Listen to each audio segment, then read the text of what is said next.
what's up, y'all? I gotta make that transition smoother. I have no idea why my camera refuses to stay loaded in. I'm sure I'll figure. What's up, everyone? It's me, your boy, Endless Cemetery.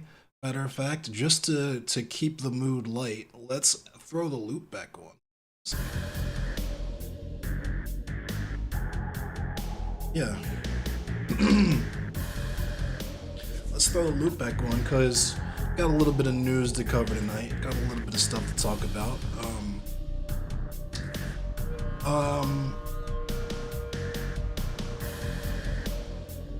So we're going to talk about anti-blackness and anti-Semitism, obviously, as you've probably seen from the title of the stream. There are some, we'll say, misconceptions, perhaps miseducation about anti-Semitism and anti-blackness, and that those two things are somehow separate issues, even though, for example, if I were to sit up here and say that feminism is a different issue than anti-blackness or white supremacy, you would all understand exactly what I was doing if I was going in that direction with that conversation. But we have absolutely no problem saying that anti-Semitism is a separate issue that anti-blackness is not involved in, and that we're even going so far as to say that black people have nothing to contribute to the conversation, even though the whole reason we're having this conversation is because a black man engaged in anti-Semitic rhetoric, which is disingenuous at worst and foolish at best. So. TLDR, for those of you who don't feel like listening to me go through this rap, because I'm going to read something and it's very long, so I'm going to warn you all ahead of that. The TLDR is that one of the first ethnic minorities targeted by the German government after World War I was the Afro-Germans. And this was after one of the first people lynched by the second incarnation of the Klan was a Jewish man by the name of Leo Frank. I'm going to talk about him tonight because I feel like we're trying to talk about this conversation in abstract and talk about historical anti-Semitism and, you know, anti-Semitism in antiquity and so on and so forth, and it's really not that deep. It truly is not. The same way that modern anti-blackness, you could go that far, but it's not going to give you a great explanation of why things are the way that they are now. It's good to know, but if you are going to understand modern day anti-blackness or white supremacy in the modern day, you're not really going to get a good sense of that by talking about the slave trade in the 1700s. Understand? It should be fairly simple. These should be very simple concepts to understand. And I don't care. I'm going to smoke. I'll just edit this out. You address chat. What's up, chat? Bink, Magic, Fade. How y'all doing?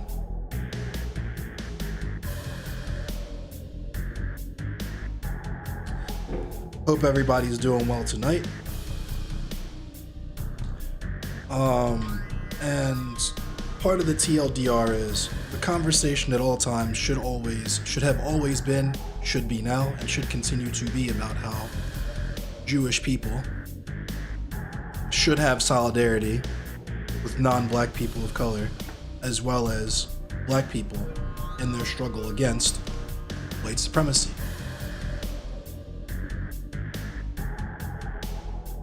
That's the take. That's the take.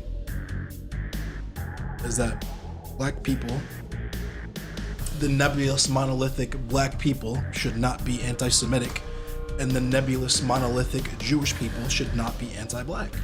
It's really that simple. We gotta work together because we're fighting the same machine. And no matter how many fucking liberals try to convince us that they're two separate fights, understands that they are the same fight. And I'm gonna read this thing by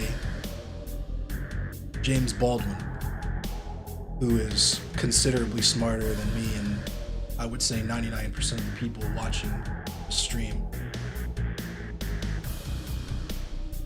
I'm gonna play some Mortal Kombat. I'll hop on Overwatch afterwards, maybe. But I want to talk about Leo Frank first and Mary Fagan, because that story is very important.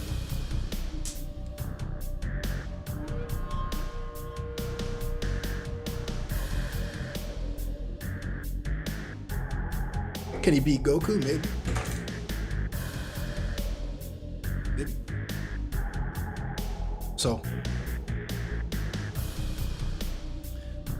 let's see if we can watch something on Leo Frank before I start reading this.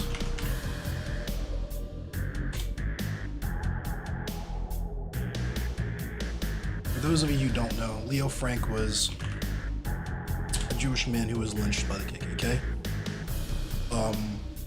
Matter of fact, I'll pull up that TikTok that we watched earlier.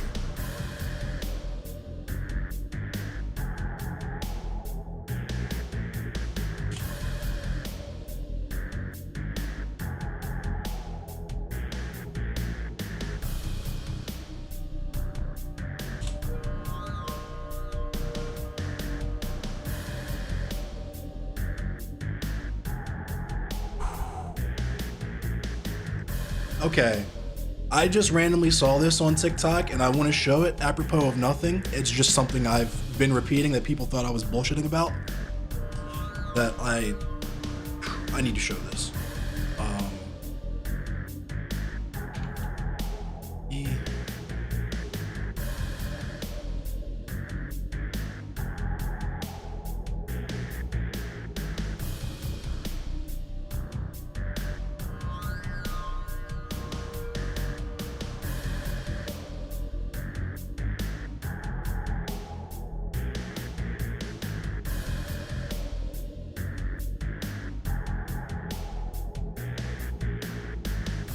All right. Y'all ready for this? Check my DMs. Bet.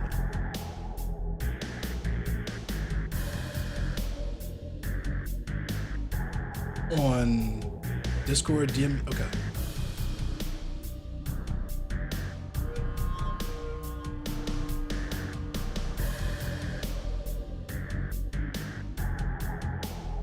Alright, I'm gonna let these videos rock after I finish this loop.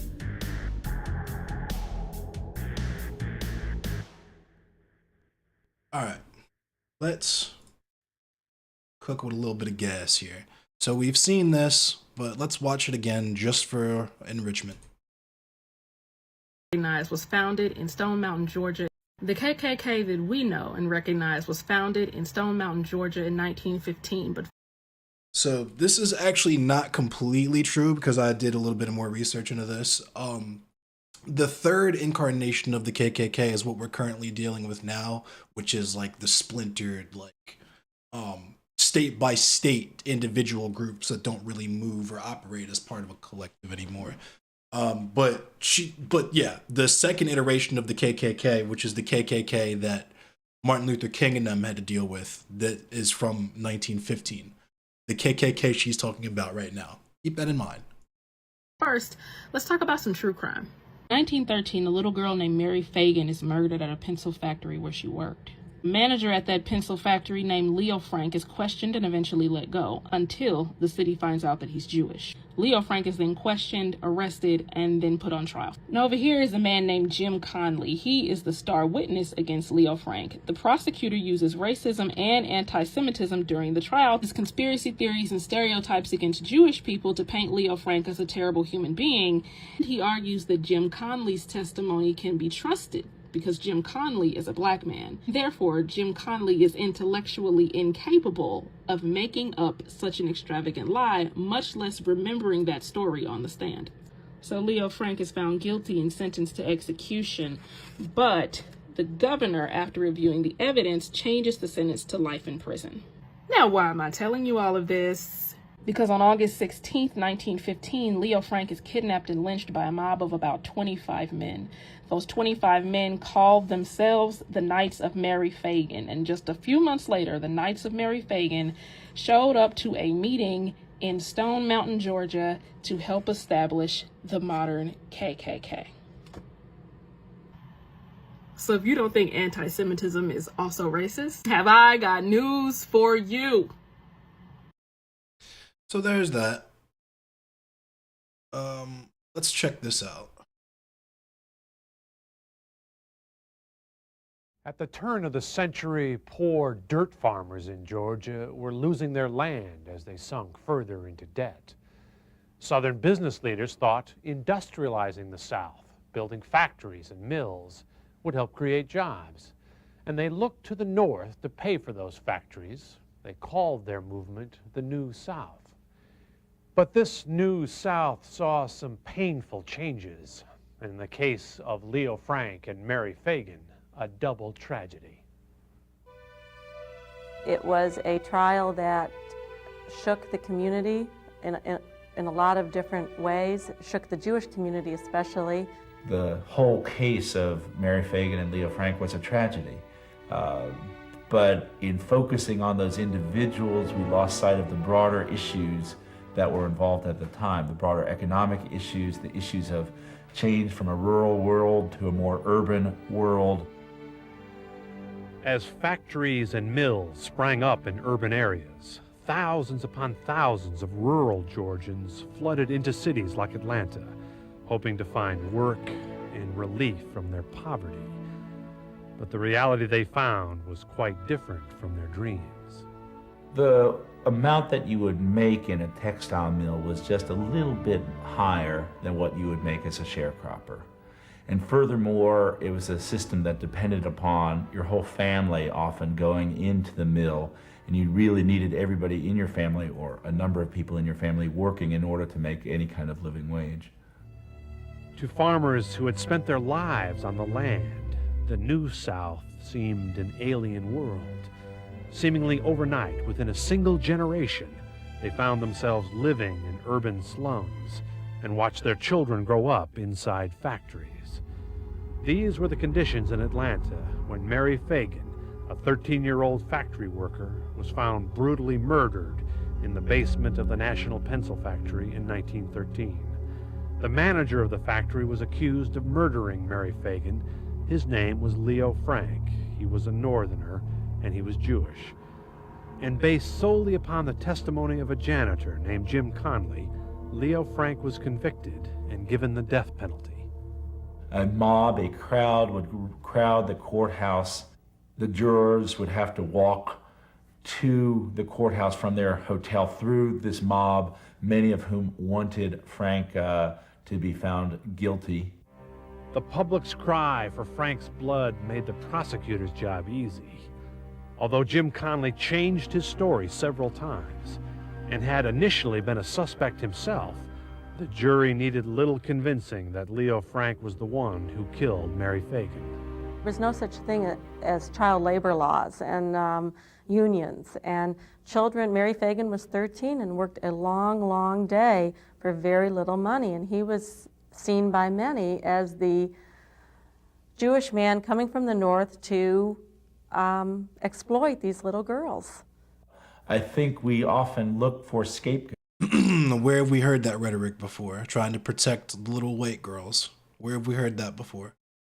For convenient targets that are easy, that are strange, that are different, that make ready, convenient targets. And we focus our attention upon them, and they may or may not be causing our problems, but it's very easy to find convenient scapegoats. And Leo Frank was certainly a scapegoat. One man who was not convinced of Frank's guilt, who would not take the easy way out, was Georgia's governor, John Slayton.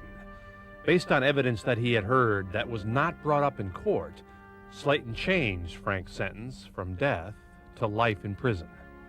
Here he was the governor of Georgia, and he just was very, very well liked. He was a very popular governor.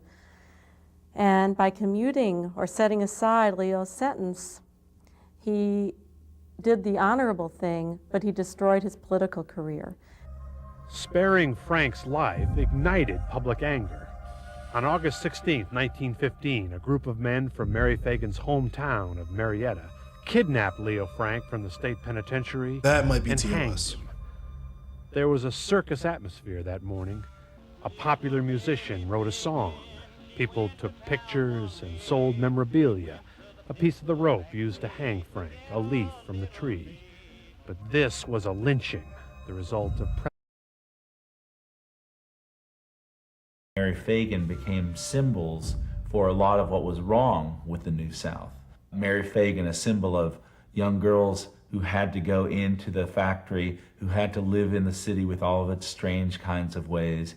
And Leo Frank, a symbol of kind of an alien urban capitalism, too. In the 1980s, there was new evidence showing that Jim Conley probably lied during the trial and that Leo Frank was, in fact, innocent. And so the state of Georgia officially pardoned him. Today, his story still haunts us, perhaps because in its retelling, there is a lesson At things that are kind of out of our control. I think the Leo Frank case is a tragic example of the problems with that. In the 1920s, the Knights of Mary Fagan resurfaced in Georgia as the Ku Klux Klan. So the KKK literally came back because of the lynching of, well, came back because this white girl was murdered. But the inception of it came along with the lynching of a Jewish man. Potentially completely innocent Jewish man who was targeted based off of pure anti-Semitism. Right. And that anti-Semitism was, as it is, cover for other different social unease that people were feeling at the time, right? And that's what people need to understand as well, is that the opposite of love is not hate. It is apathy. Right? So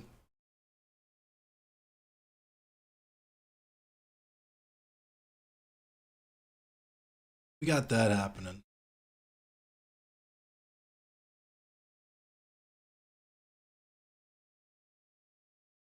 Let's take a look at this Wikipedia really quick, just because I think it's interesting.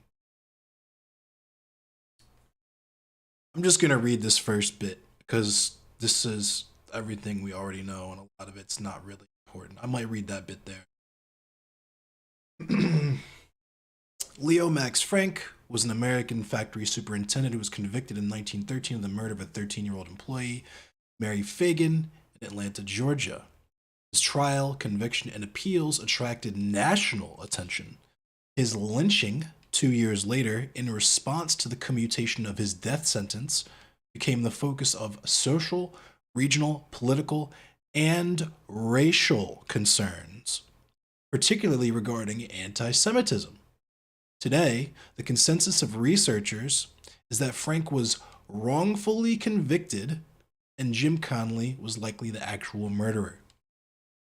Interesting. Born to a Jewish American family in Texas, Frank was raised in New York and earned a degree in mechanical engineering from Cornell University before moving to Atlanta in 1908. Marrying in 1910, he involved himself with the city's Jewish community and was elected president of the Atlanta chapter of the, I'm not even going to try to pronounce that, I'm going to, B'nai B'rith. I apologize. I'm not anti-Semitic, I'm not Kanye. I'm just fucking stupid. A Jewish fraternal organization in 1912. At that time, there were growing concerns regarding child labor at factories. One of these children was Mary Fagan, who worked at the National Pencil Company where Frank was director. The girl was strangled on April 26, 1913, and found dead in the factory cellar the next morning. 2 notes, made to look as if she had written them, were found beside her body. Based on the mention of a night witch, they implicated the night watchman, Newt Lee. Over the course of their investigations, the police arrested several men, including Lee, Frank, and Jim Conley, a janitor at the factory. On May 24, 1913, Frank was indicted on a charge of murder, and the case opened at Fulton County Superior Court July 28, 1913. The prosecution relied heavily on the testimony of Conley, who described himself as an accomplice in the aftermath of the murder, and who the defense at the trial argued was, in fact, the perpetrator of the murder. Guilty verdict was announced on August 25th. Wow, it's my birthday. Frank and his lawyers made a series of unsuccessful appeals. Their final appeal to the Supreme Court of the United States failed in April 1915.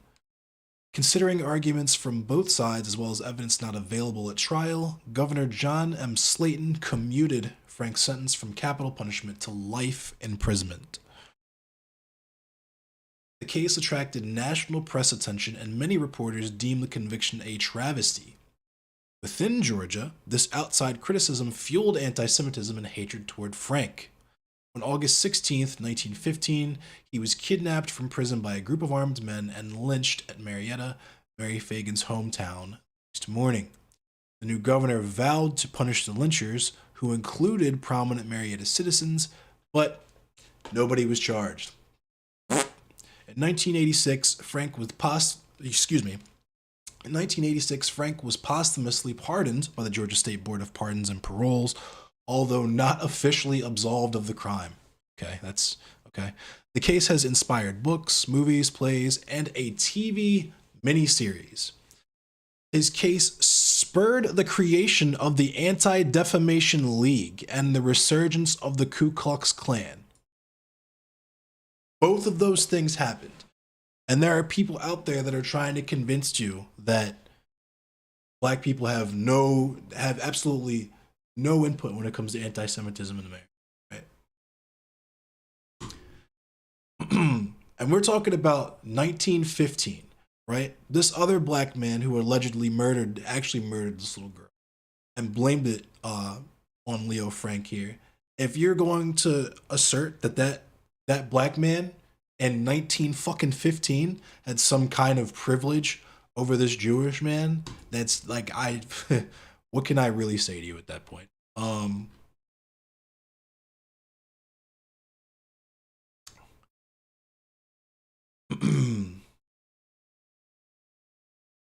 Sensationalism in the press started before the trial and continued throughout the trial, the appeals process, the commutation decision, and beyond.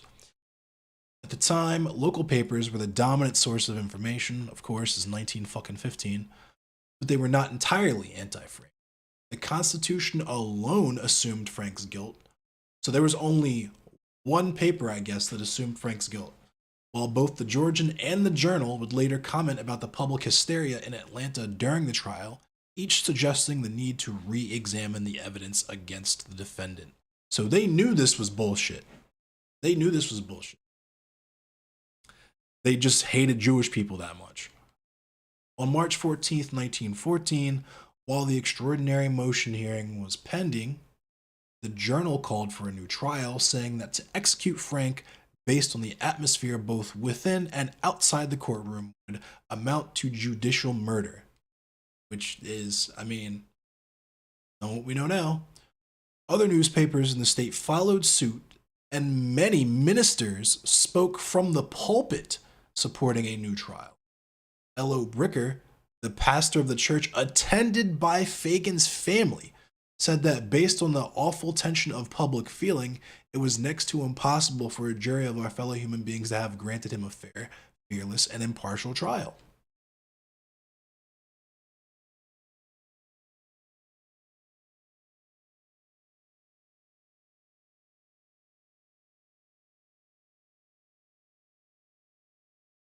And here's where the anti-Semitism comes in, right? This assignment of like capital and like capitalistic like financial power, some kind of like mysterious like power to Jewish people, right?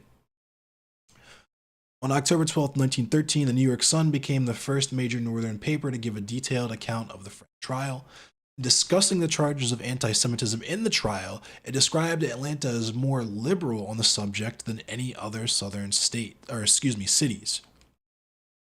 It went on to say that anti-Semitism did arise during the trial as Atlantans reacted to statements attributed to Frank's Jewish supporters who dismissed Fagin as nothing but a factory girl. Thanks. The paper said the anti-Semitic feeling was the natural result of the belief that the Jews had banded to free Frank, innocent or guilty. The supposed solidarity of the Jews for Frank, even if he was guilty, caused a Gentile solidarity against him. Yikes.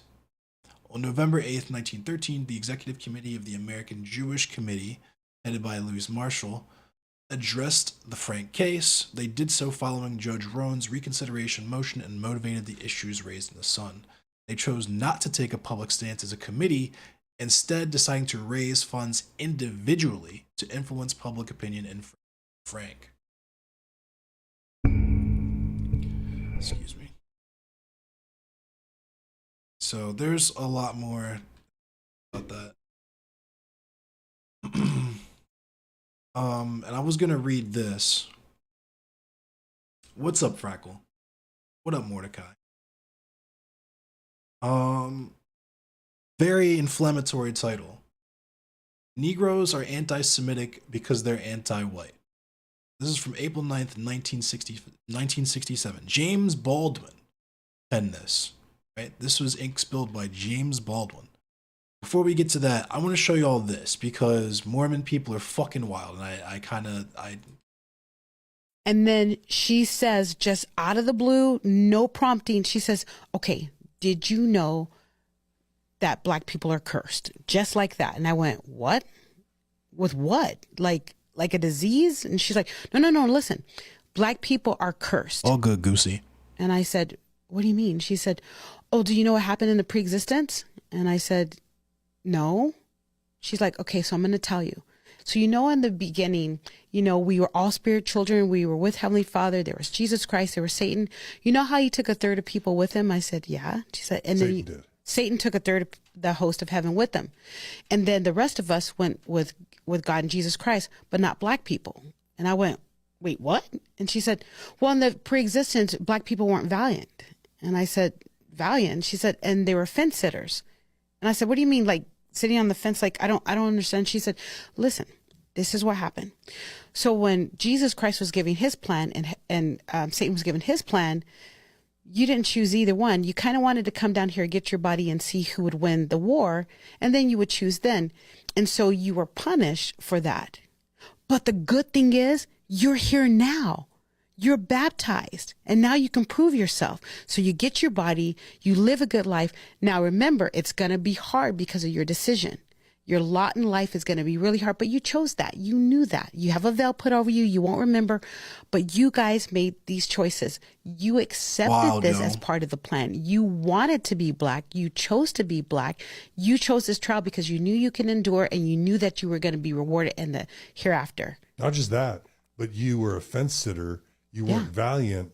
And so it's almost like you're black because you were lazy or indecisive. But that's what she said. In the pre-existence. And I said, okay. Lucky. But she said, this was her face. She said, but you're baptized now. You can prove yourself. You can endure. You will be great. Hustle. Yeah, you will be so great.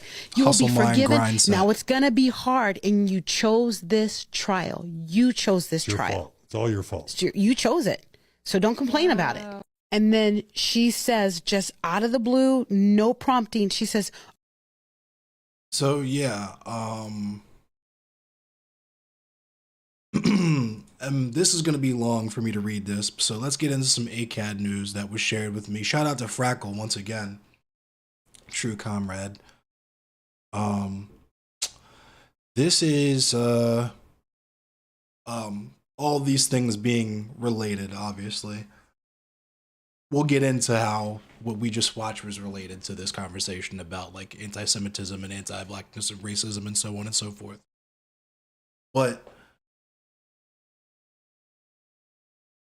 Oh yeah, Kuma. Yeah, no doubt. I've heard it before, yeah. But while we're having conversations about um, you know, holocausts and genocides and these things in America, firstly, I would like to recommend everyone read a book called Medical Apartheid by Harriet A. Washington. Very, very informative book, life changing even. But let's watch this goofy piece of shit video and then let's read what's actually under this headline, which is Republican looks to lessen prison time for drug users who get sterilized. Which it's eugenics. Let's just call a thing a thing. It's fucking eugenics. But let's watch this goofy shit. If you look at countries all throughout the world, no matter where you go, the only ones that don't have a drug problem are those that institute the death penalty for drug dealers. They're the only ones. They don't have any problem. They don't have a drug problem. You understand that, Tom. I never even discussed this with you, but you understand it better than anybody. China has no drug problem. No, China has no drug problem because they have what's called quick trial. Quick trial, where a dealer, when caught, goes to trial quickly, and if guilty, is immediately executed.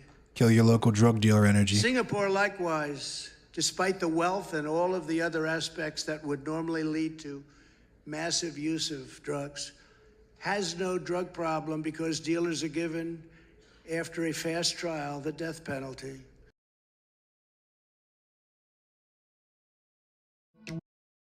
Million different things wrong with that, but you know. So, a West Virginia lawmaker is proposing legislation to stop drug offenders from having children in an effort to reduce the state's drug problem, which is similar to another woman who was offering drug addicts free birth control, I believe it was, on the street some years ago, pre-COVID, I think this was. Same ethical issues, just not at the state level, obviously. Completely different conversation. Well, it's different, but it's the same when we're talking about this happening at the state level. Same shit, different toilet. In a meeting with constituents last week to discuss plans to reduce the region's drug problem, Republican State Senator Randy Smith told voters that he planned to sponsor a bill proposing that those convicted of drug offenses voluntarily sterilize themselves to receive a reduced sentence. If you want to lessen your prison sentence, if you're a man, you can get a vasectomy so you can't produce anymore. So we're not even talking about, Jesus fucking Christ, dude. If you want to lessen your prison sentence, if you're a man, it's fucking.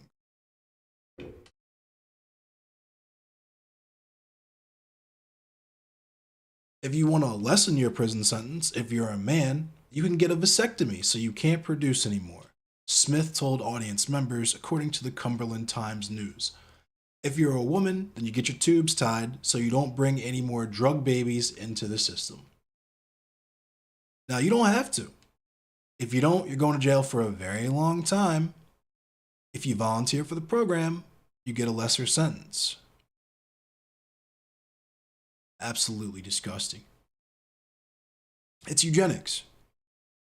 While Smith acknowledged some might say his proposal was cruel and unfair and violates constitutional rights, he argued that until we cut the head of the snake off, we're trying to take care of the problem after the fact. Others, including the ACLU, have already raised concerns about the bill, which they say is tantamount to a state-proposed eugenics program, a state-sponsored eugenics program, hearkening to policies enacted in the early 20th century, which is exactly what it is. White people are cursed because they ate them mummies and that's why they age like milk now. True. They know exactly who's getting the drug charge convictions and the excessive sentences. Oh, absolutely. Drug dealers can't have kids because people buy drugs off them. See, it's a thing where because their white kids overdose in the minivans in the cul-de-sac, they have to have sympathy for drug users, but they can target drug dealers all day. And we know the system doesn't see a difference between the two. They just care about the weight, the capacity, the physical weight of whatever it is that you're carrying.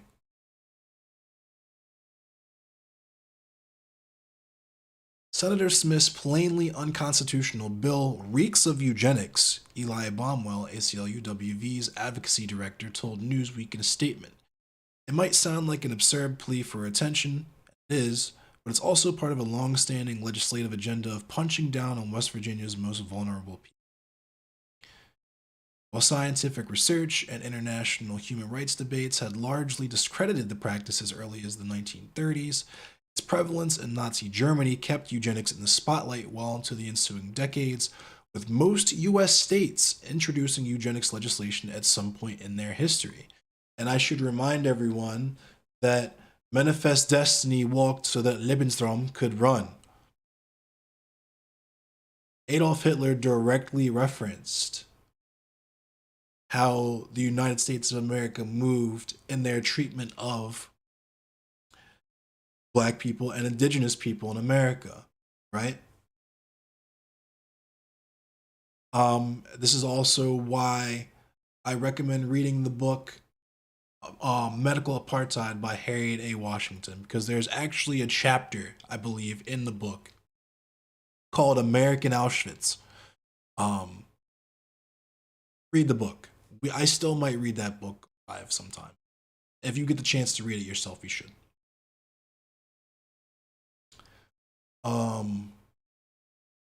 Investigative reports in California revealed that 144 women were pressured into sterilization between 2005 and 2013, little or no evidence that officials counseled them or offered alternative treatment, resulting in reparation payments as high as $25,000. 25 bans to guarantee that you will never reproduce. You will never procreate. Your bloodline ends with you for 25 bans. In West Virginia alone, a database maintained by University of Vermont sociologist Lutz Kelber determined that about 98 people were forced to undergo irreversible birth control procedures under its compulsory sterilization law between 1929 and 1956. The majority of whom were determined by the state to be mentally ill or mentally deficient. Who did that? Who do you think was doing that during that period of time, no less? And while the number of forced sterilizations performed nationwide will likely forever remain unknown, studies have shown that the vast majority of patients were women of color, along with poor whites and the disabled. I'm not going to get into it again, but if you don't already know this term, you should at this point be Googling the term Rhineland bastard.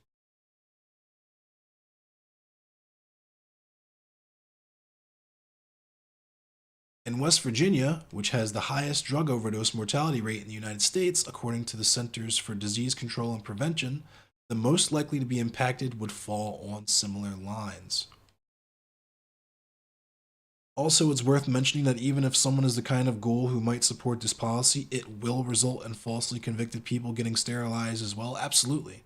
It's just like the death penalty. You're going to catch innocent people. It's just, this is why these things shouldn't exist in the first place, right?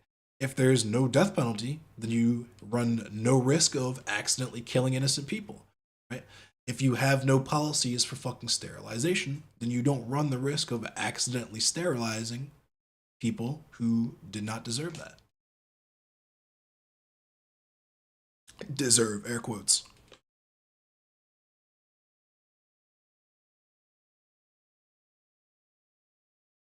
Rhineland bastard. Rhineland bastard. So you can understand that those policies that Nazi Germany was performing on their ethnic minorities, like the Roma people, Jewish people, etc., there is another small, ill-begotten minority that doesn't get really talked about a whole lot in Germany that existed there after World War One, that Adolf Hitler was so fucking incensed with, he wrote specifically about them in his book. So, you know, just something worth understanding in this conversation specifically. When we're talking about anti-Semitism, you know.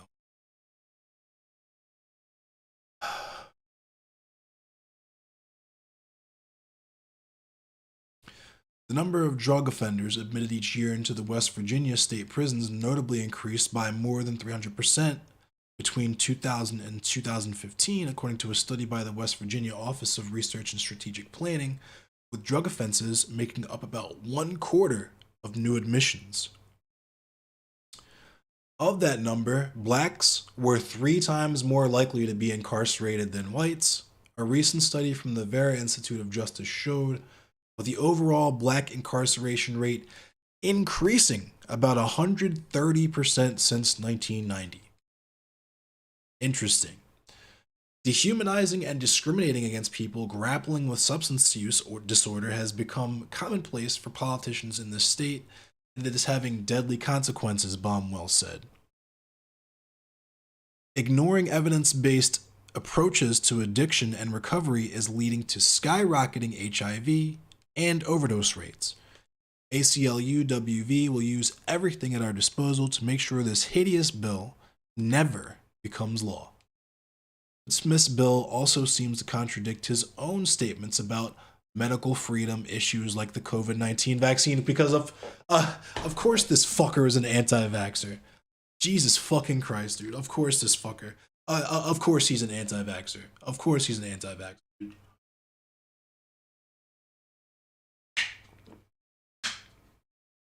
And if my voice sounds scratchy, it's because I got my 4th shot. I'm boosted. I just got base boosted. I'm all the way turned up. Trust and believe. In a Facebook post calling on Governor Jim Justice to announce a special session to oppose vaccine mandates in the virus-ravaged state last year. So this was in 2021, when there was like a 9/11 a week. People were getting clapped every day, and he's like, nah, don't get the fucking vaccine. Smith said that anyone who feels it's okay to force someone to inject something into their body to keep their job or their freedom to live their life is the problem, and the reason our government is in the shape it's in. Oh, wow. What an amazing position to have. What an admirable stance to have. Why don't you stand on that? Why don't you stand on that? No one should be forced to inject anything into their body, he wrote. We aren't talking about safety equipment. We are talking about your body. Oh, wow, what an interesting position to have. Why don't you stand on that?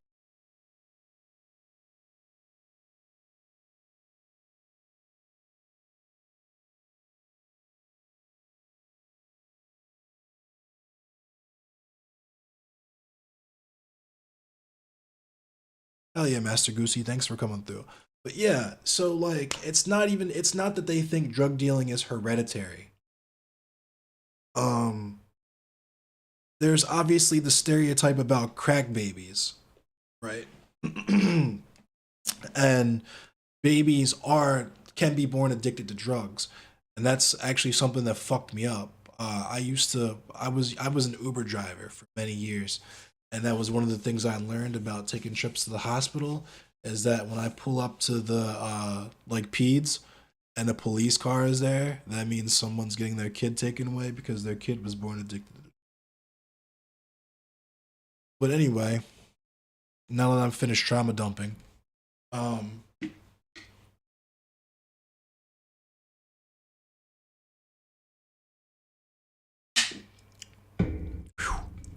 that's good ass G Fuel. So I'm gonna read this piece that was written by James Baldwin in 1967. Because I would like for us to come to an understanding, not excusing any behavior or beliefs, but understanding why these things exist, condemning them when we see them. Obviously, we always call out anti-Semitism. Whether it's dog whistles or motherfuckers saying they love Hitler or whatever absolutely fucking nutball shit people are saying, whatever level of anti-Semitic shit people are saying, right? Call it out. But understand that the motivation for it might be rooted in the same hatred, but black people specifically, our relationship to anti-Semitism is much different than white people's relationship to anti-Semitism.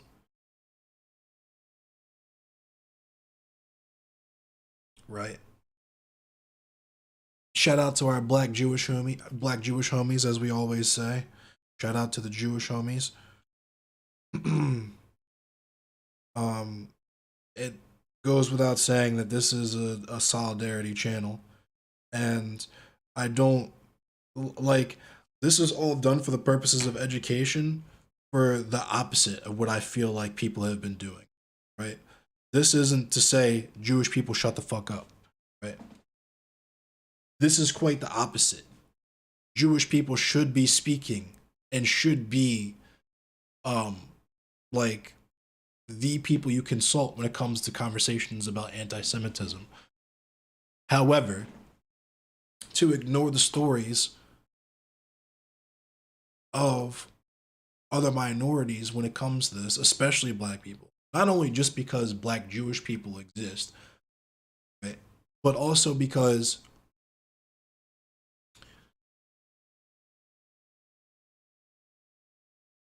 there is a gap to be bridged between people like not just Kanye, but there's lots of different because it's in the popular culture or whatever now. Lots of people have been revealing themselves with some level of whatever type of anti-Semitic stereotype they passively believe or whatever, right? People have been telling on themselves for days, right? So I want this to come as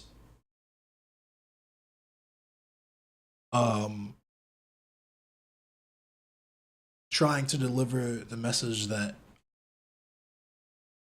we don't have power. Black people don't have power, and it's not as focused and like, I don't know exactly. Words are failing me right now.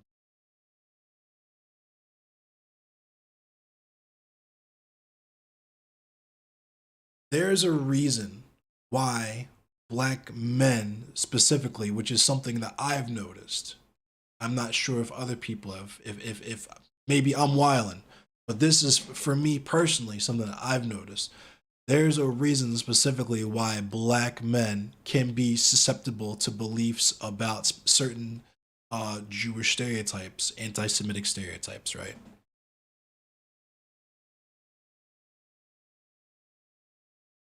What's up, Charnel Mansion?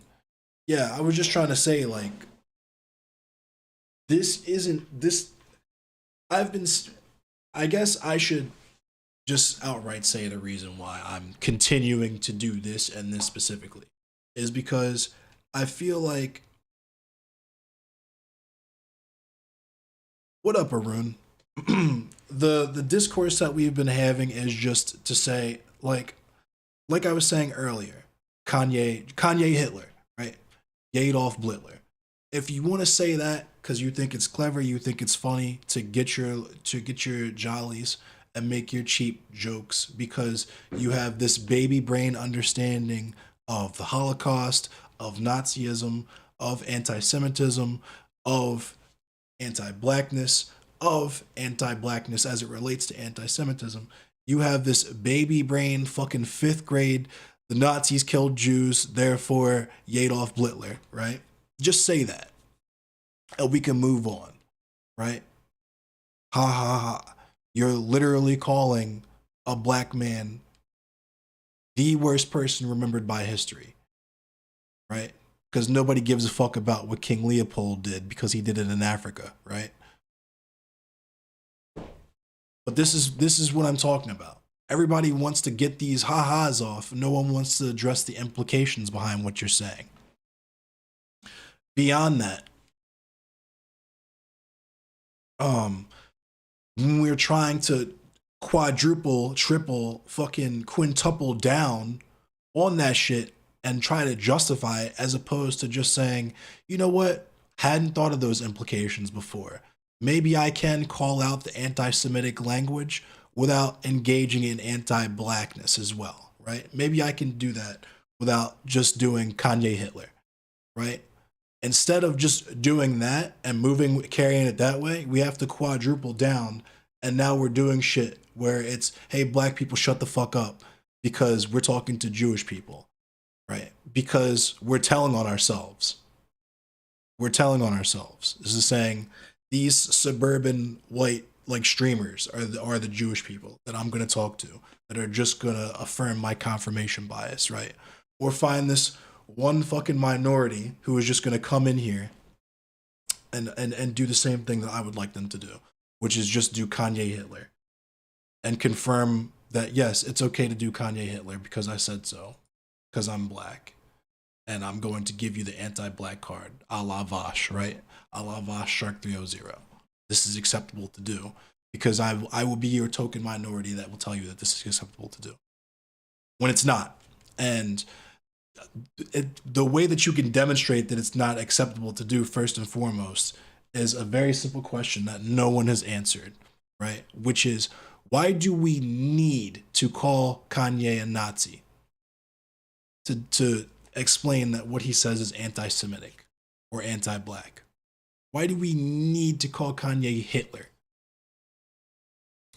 Are we going to honestly look ourselves in the mirror and tell ourselves that, first of all, anyone's taking Alex Jones and Nick Fuentes with any amount of seriousness, right? But that any of the nastiest neo-Nazis in your neighborhood that you probably don't even fucking know exist because you pay that little attention, right? You think people like David Duke or Jared Taylor, right? Or Kevin Saucier or fucking, in my backyard, you have like Paul Wagner or Jason Tankersley, right? You think any of the Grand Wizards of the Klan from state to state, any of the members of the NSM are really fucking loading up their magazines like, fuck yes, Kanye West is going to lead us into Rahowa. He is going to kick off the day of the rope. You are terminally online. The GOP can't even get their shit together behind Donald J. fucking Trump, the most Hitler-esque character we've had in our country's recent history, and it's still cringe to call Donald Trump Hitler. And yet now, because Kanye says, I love Hitler, it's Adolf Hitler.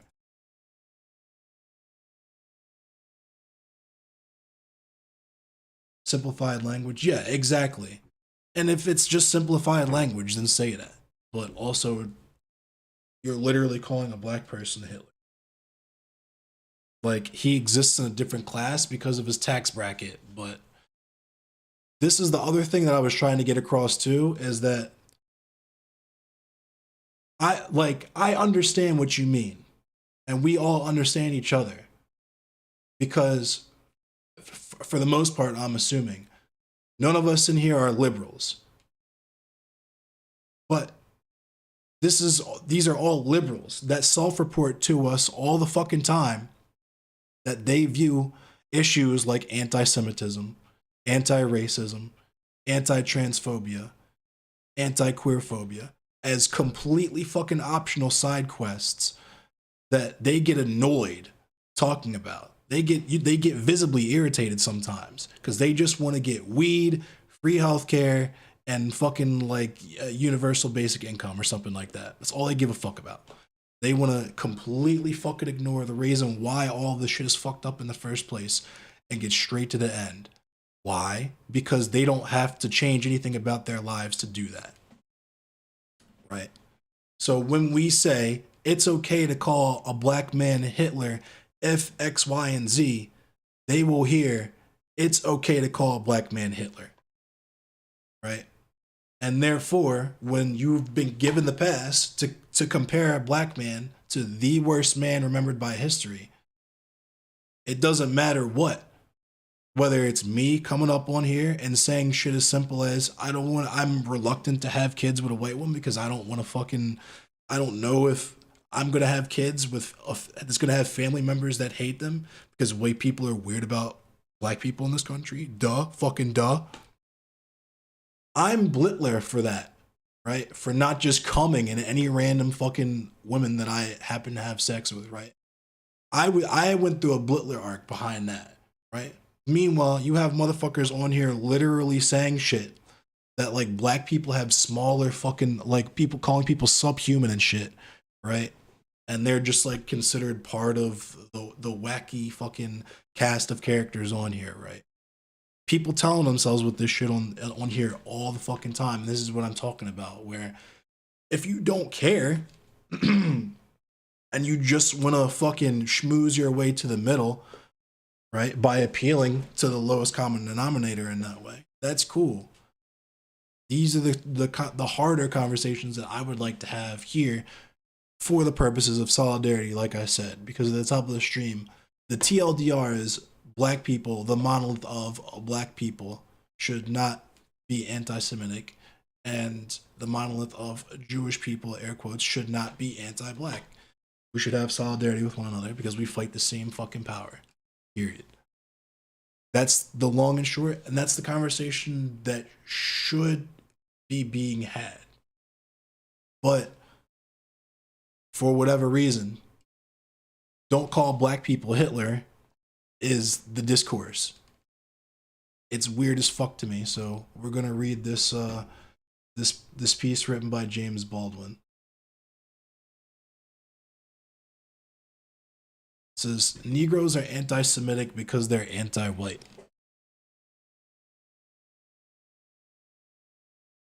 Seen racism in all cultures. I will not say race because that is alien to my people. And in case we may for difference of cultures and difference of religion, politics, come to my tribe sometime. We see people KKK look innocent.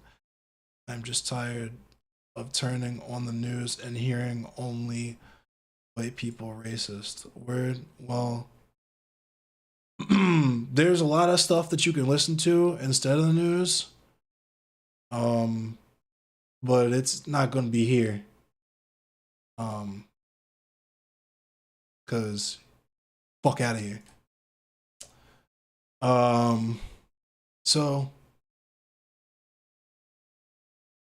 smoke this and wet my whistle. Now that chat's been cleaned up. What up, Pyro? There is the issue that Ye does need to be called out with his mass viewership and his wild claims. Also, not a fan of the amount of people learning Nick Fuentes' names thanks to Ye. So, I agree. The rhetoric needs to be called out. But as we've said, and this is what's so fucking goofy about this conversation.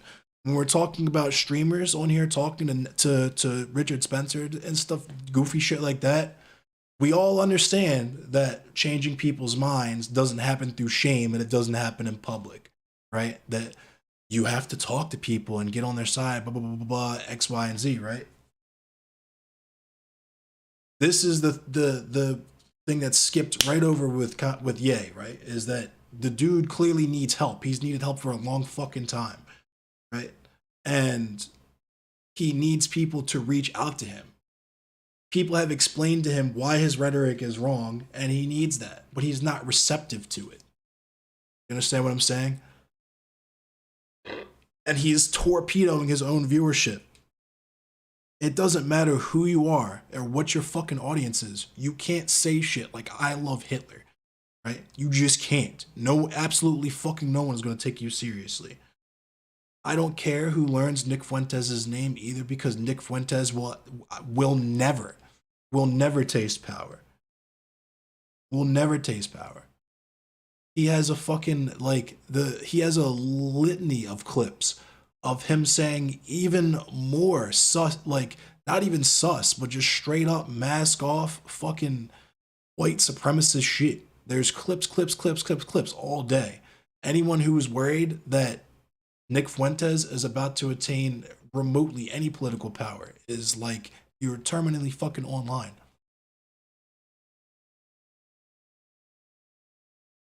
At worst, because this is what it is. It's conservatism. It's the same shit over and over again.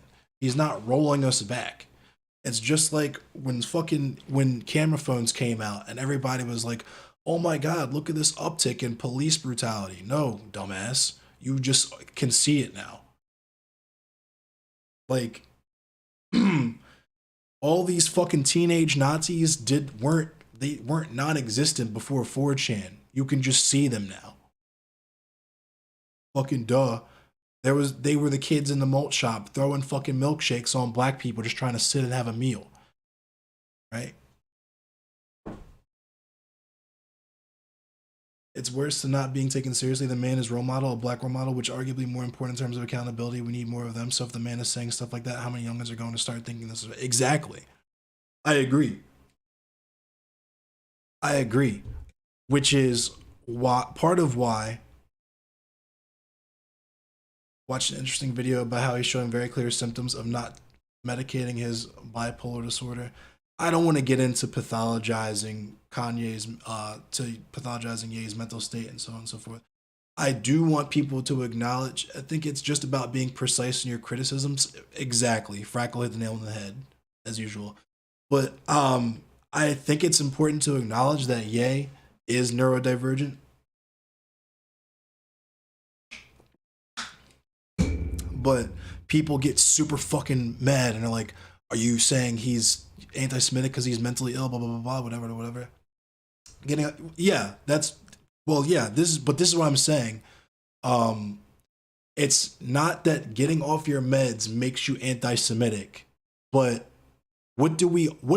so if paranoia is like a clinical symptom you have, right? And paranoid people are susceptible to conspiracy theories. What is the main thing all conspiracy theories have in common?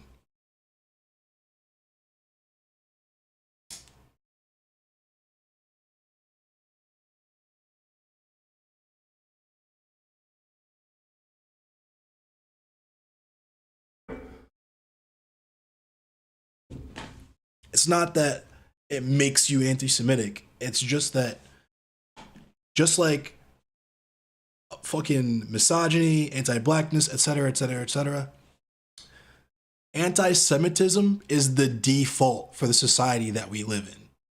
Like, your average person is just casually anti-Semitic. I don't feel like that's a controversial statement to make.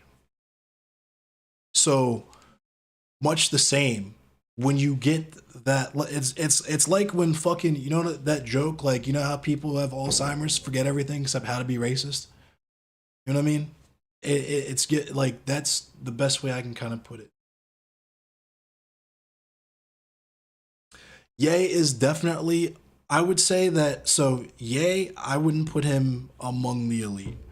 Ye doesn't wield, like, putting Ye in the same category as like an Elon Musk or a Bill Gates or a Jeff Bezos is just, I don't think it's worthwhile.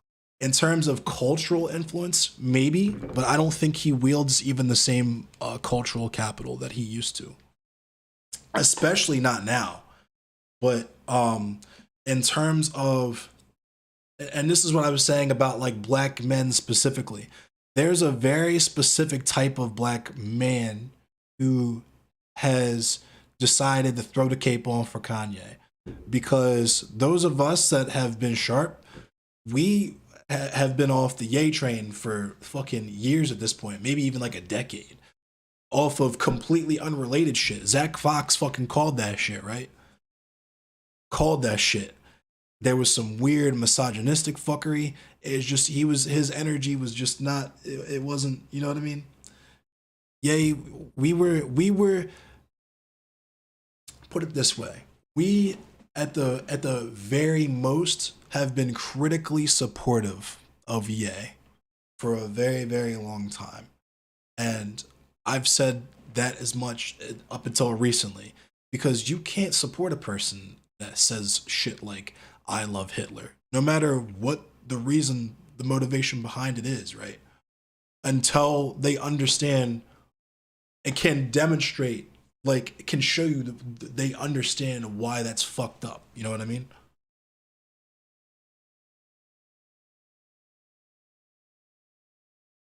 But I just wanted to read this shit too, basically to explain why niggas are anti-Semitic. That's it. Not to excuse the behavior, because obviously I don't think that there's all kinds of fucking Jewish people. I'm not gonna sit here and get into why I obviously believe anti-Semitism is bullshit. I may be casually anti-Semitic in the way that I'm still learning about society and may have some cultural blind spots that I just haven't encountered yet because I haven't been in those situations or whatever, like the average person. But I am actually engaged in this shit. I listen to the Jewish people in my life, and they fucking tell me about myself when I get a little too familiar or whatever happens. You know what I mean? So, yeah, I'm gonna start reading this because it's probably gonna take me a while to read.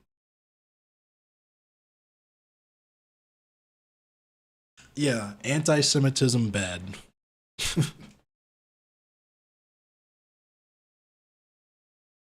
And like I said on Twitter, if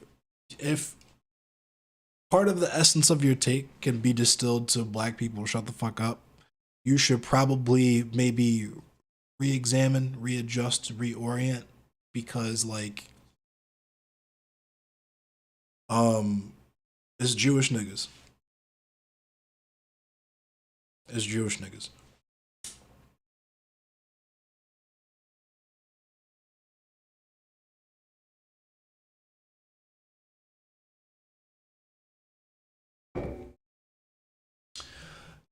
All right.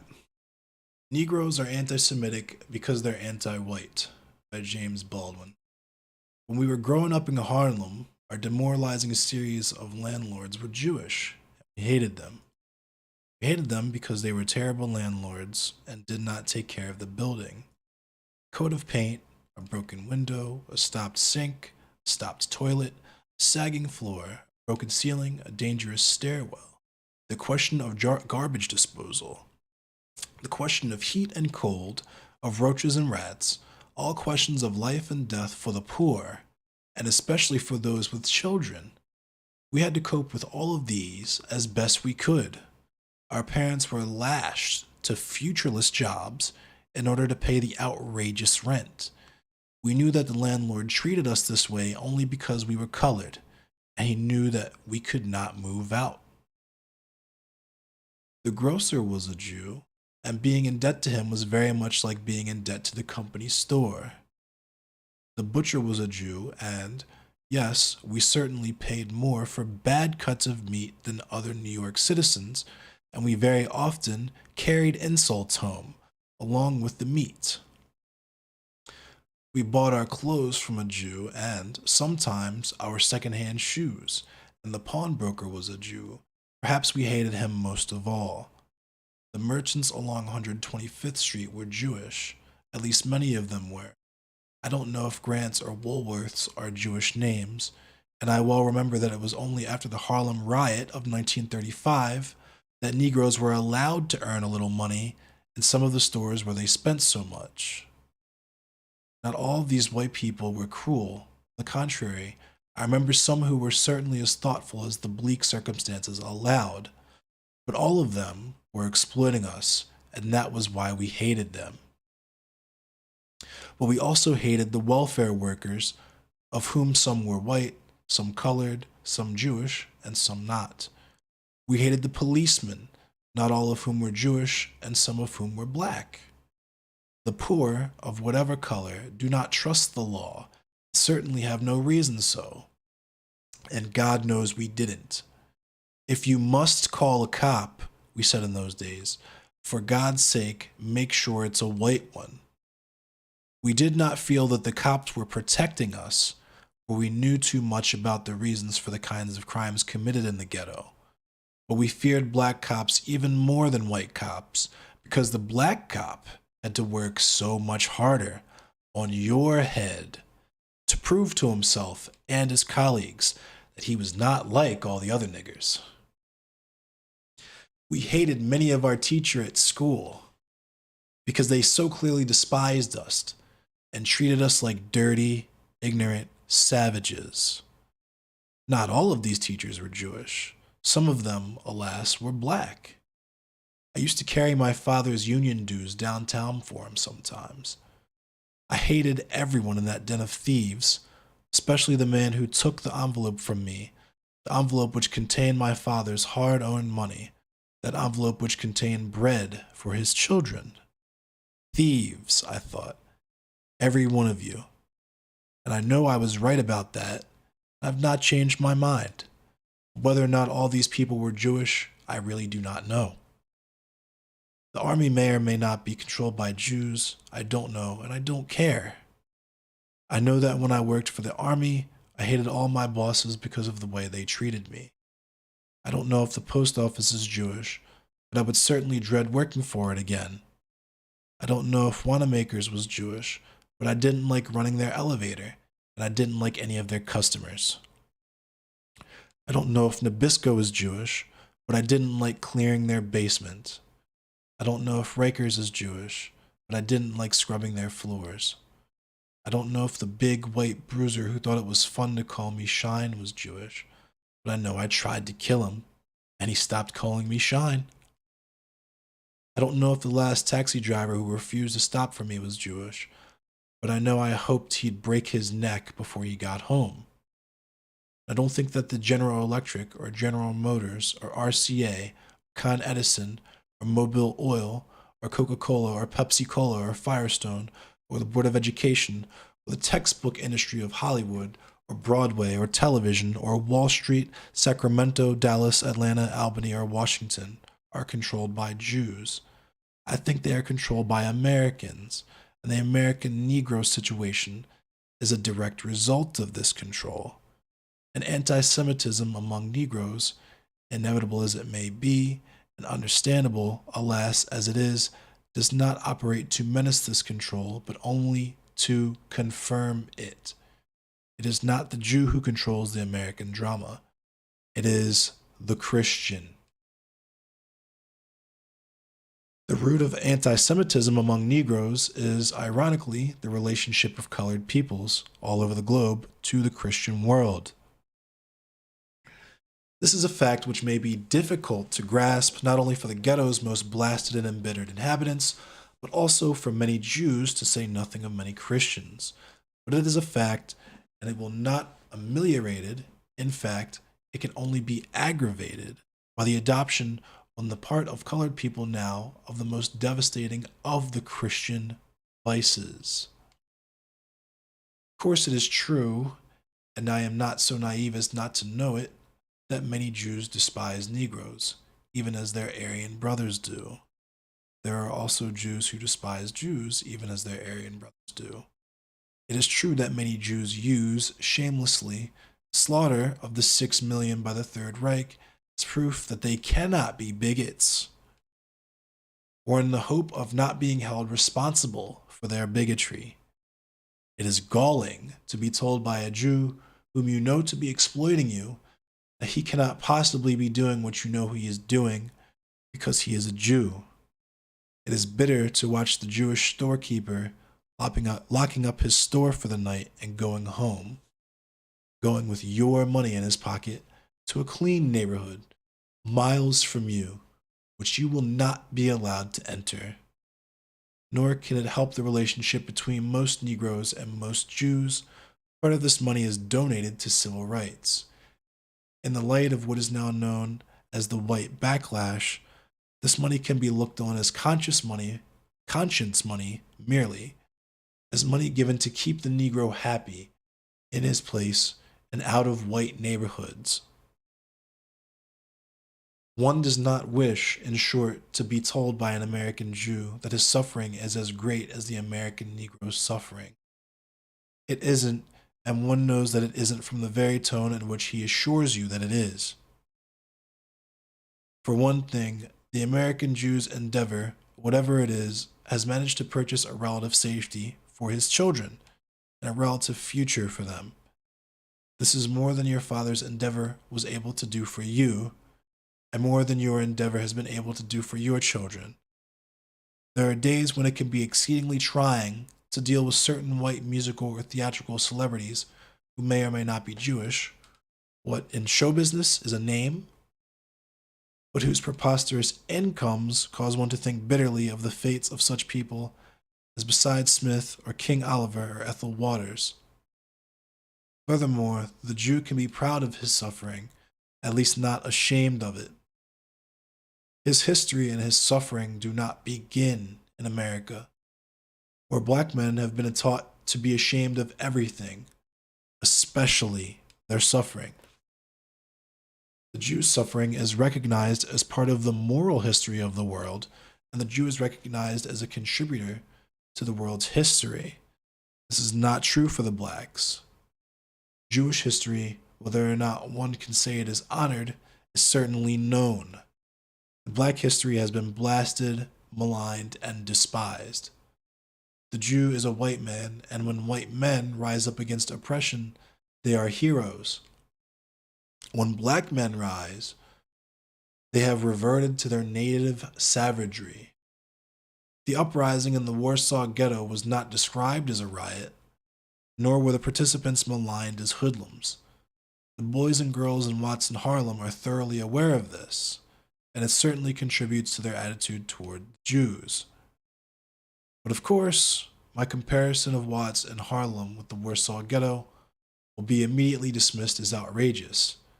There are many reasons for this, and one of them is that while America loves white heroes armed to the teeth, it cannot abide bad niggers. But the bottom reason is that it contradicts the American dream to suggest that any gratuitous, unregenerate horror can happen here. We make our mistakes, we like to think, but we are getting better all the time. Well, to state it mildly, this is a point of view which any sane or honest Negro will have some difficulty holding.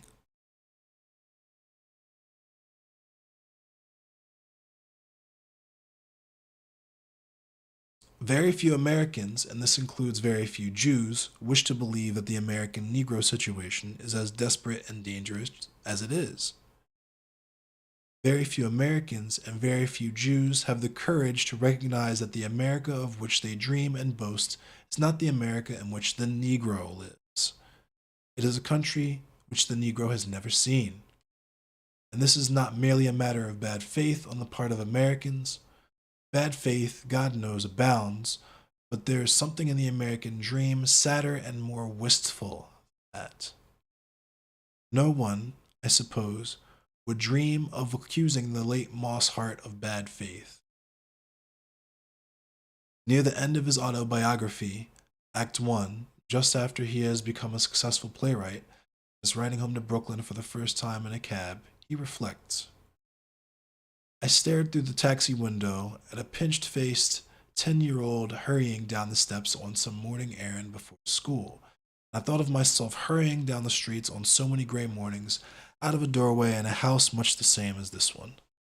My mind jumped backward in time and then whirled forward like a many-faceted prism, flashing our old neighborhood in front of me, the house, the steps, the candy store, and then shifted to the skyline I had just passed by, the opening last night, and the notices I still hugged tightly under my arm. It was possible in this wonderful city for that nameless little boy, for any of its millions, to have a decent chance to scale the walls and achieve what they wished. Wealth, rank, or an imposing name counted for nothing. The only credential the city asked was the boldness to dream. This is not true for the Negro, and not even the most successful or fatuous Negro feel this way. His journey will have cost him too much, and the price will be revealed in his estrangement, unless he is very rare and lucky from other colored people, and in his continuing isolation from whites. Furthermore, for every Negro boy who achieves such a taxi ride, hundreds, at least, will have perished around him, and not because they lacked the boldness to dream, because the Republic despises their dreams. Perhaps one must be in such a situation in order to really understand what it is. But if one is a Negro in Watts or Harlem and knows why one is there, and knows that one has been sentenced to remain there for life, one can't but look on the American state and the American people as one's oppressors. For that, after all, is exactly what they are. They have corralled you where you are for their ease and their profit, and are doing all in their power to prevent you from finding out enough about yourself to be able to rejoice in the only life you have. One does not wish to believe that the American Negro can feel this way. That is because the Christian world has been misled by its own rhetoric and narcoticized by its own power. For many generations, the natives of the Belgian Congo, for example, endured the most unspeakable atrocities at the hands of the Belgians, at the hands of Europe. Their suffering occurred in silence. The suffering was not indignantly reported in the Western press as the suffering of white men would have been. Suffering of this native was considered necessary, alas, for European Christian dominance. Since the world at large knew virtually nothing concerning the suffering of this native, when he rose, he was not hailed as a hero fighting for his land, but condemned as a savage, hungry for white flesh. The Christian world considered Belgium to be a civilized country, but there was not only no reason for the Congolese to feel that way about Belgium, there was no possibility that they could. What will the Christian world, which is so uneasily silent now, say on that day which is coming when the black native of South Africa begins to massacre the masters who have massacred him so long? It is true that two wrongs don't make a right, as we love to point out to the people we have wronged. But one wrong doesn't make a right either. People who have been wronged will attempt to right the wrong. They would not be people if they didn't. They can rarely afford to be scrupulous about the means they will use. They will use such means as come to hand. Neither, in the main, will they distinguish one oppressor from another, nor see through to the root principle of their oppression. In the American context, the most ironical thing about Negro anti-Semitism is that the Negro is really condemning the Jew for having become an American white man, for having become, in effect, a Christian. The Jew profits from his status in America, and he must expect Negroes to distrust him for it. The Jew does not realize that the credential he offers, the fact he has been despised and slaughtered, does not increase the Negro's understanding. It increases the Negro's rage. For it is not here and not now that the Jew is being slaughtered, and he is never despised here as a Negro is because he is an American. The Jewish travail occurred across the sea, and America rescued him from the house of bondage. But America is the house of bondage for the Negro, and no country can rescue him. What happens to the Negro here happens to him because he is an American. When an African is mistreated here, for example, he has recourse to his embassy. The American Negro, who is, let us say, falsely arrested, will find it nearly impossible to bring his case to court. This means that because he is a native of this country, one of your niggers, He has effectively no recourse and no place to go, either within the country or without. He is a pariah in his own country and a stranger in the world. This is what it means to have one's history and one's ties to one's ancestral homeland totally destroyed. This is not what happened to the Jew, and therefore he has allies in the world. This is one of the reasons no one has ever seriously suggested that the Jew be nonviolent. There was no need for him to be nonviolent. On the contrary, the Jewish battle for Israel was saluted as the most tremendous heroism. How can the Negro fail to suspect that the Jew is really saying that the Negro deserves his situation because he has not been heroic enough? It is doubtful that the Jews could have won their battle had the Western powers had been opposed to them, but such allies as the Negro may have are themselves struggling for their freedom against tenacious and tremendous Western opposition. This leaves the American Negro, who technically represents the Western nations, in a cruelly ambiguous position. In this situation, it is not the American Jew he can either trust, in this situation, it is not the American Jew he can either instruct him or console him. On the contrary, the American Jew knows just enough about the situation to be unwilling to imagine it again. Finally, what the American Negro interprets the Jew as saying is that one must take the historical, the impersonal point of view concerning one's life and concerning the lives of one's kinsmen and children. We suffered too, one is told, but we came through, and so will you, in time. In whose time? One has only one life. One may become reconciled to the ruin of one's children's lives. Is not reconciliation.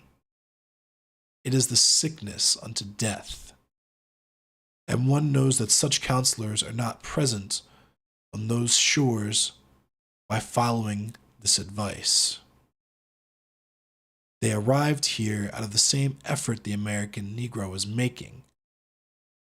They wanted to live, and not tomorrow, but today. And since the Jew is living here, like all the other white men living here, he wants the Negro to wait. The Jew sometimes, often, does this in the name of his Jewishness, which is a terrible mistake. He has absolutely no relevance in this context as a Jew. His only relevance is that he is white and values his color and uses it.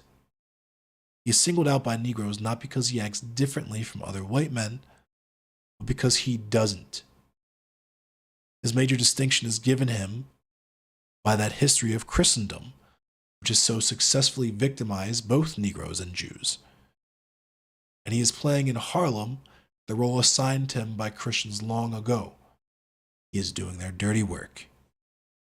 No more than the good white people of the South, who are really responsible for the bombings and lynchings, are ever present at these events, do the people who really own Harlem ever appear at the door to collect the rent.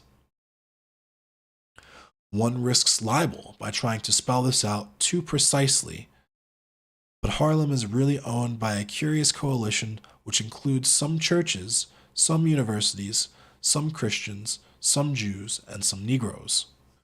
The capital of New York is Albany, which is not a Jewish state, and the Moses they sent us, whatever his ancestry, certainly failed to get the captive children free.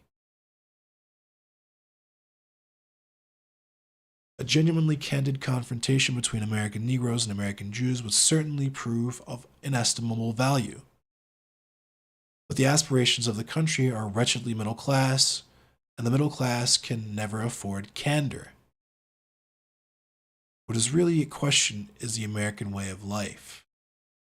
What is really at question is whether Americans already have an identity or are still sufficiently flexible to achieve one. This is a painfully complicated question, but what now appears to be the American identity is really a bewildering and sometimes demoralizing blend of nostalgia and opportunism. For example, the Irish who march on St. Patrick's Day do not, after all, have any desire to go back to Ireland. They do not intend to go back to live there, though they may dream of going back there to die. Their lives, in the meanwhile, are here. They cling at the same time to those credentials forged in the old world, credentials which cannot be duplicated here, credentials which the American Negro does not have. These credentials are the abandoned history of Europe, the abandoned and romanticized history of Europe. The Russian Jews here have no desire to return to Russia either. They have not departed in great clouds for Israel. They have the authority of knowing it is there. The Americans are no longer Europeans. They are still living, at least as they imagine, on that capital. That capital also belongs, however, to the slaves who created it for Europe, who created it here. And in that sense, the Jews must see that he is part of the history of Europe and will always be so considered by the descendant of the slave. Always, that is, unless he himself is willing to prove that this judgment is inadequate and unjust. This is precisely what is demanded of all the other white men in this country, and the Jew will not find it easier than anybody else. The ultimate hope for a genuine black-white dialogue in this country lies in the recognition that the driven European serf merely created another serf here, and created him on the basis of color. No one can deny that the Jew was a party to this, but it is senseless to assert that this was because of his Jewishness. One can be disappointed in the Jew if one is romantic enough for not having learned from history, but if people did learn from history, history will be very different. All racist positions baffle and appall me. None of us are that different from one another, neither that much better nor that much worse. Furthermore, when one takes a position, one must attempt to see where that position inexorably leads. One must ask oneself if one decides that black or white or Jewish people are, by definition, to be despised, is one willing to murder a black or white or Jewish baby. For that is where that position leads. And if one blames the Jew for having become a white American, one may perfectly well, if one is black, be speaking out of nothing more than envy. If one blames the Jew for not having been ennobled by oppression, one is not indicting the single figure of the Jew, but the entire human race. And one is also making a quite breathtaking claim for oneself. I know that my own oppression did not ennoble me, not even when I thought of myself as a practicing Christian.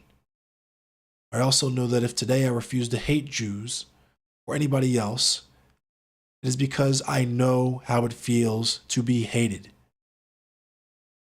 I learned this from Christians, and I ceased to practice what the Christians practiced. The crisis taking place in the world and in the minds and hearts of black men everywhere is not produced by the Star of David, by the old rugged Roman cross on which Christendom's most celebrated Jew was murdered, and not by Jews.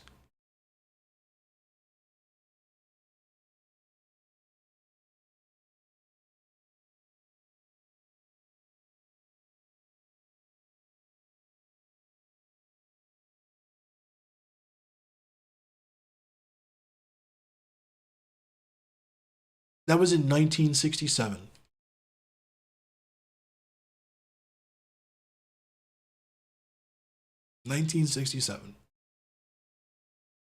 How much is different between now and then? What out of any of that doesn't apply to now? The only thing that I could add to that, to add proper context, is that there was an increase in anti-Semitic hate crimes. They peaked last year.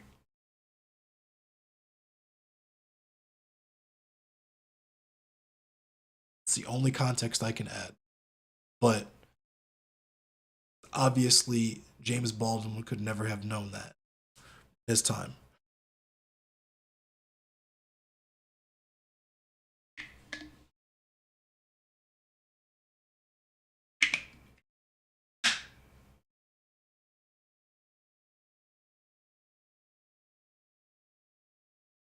But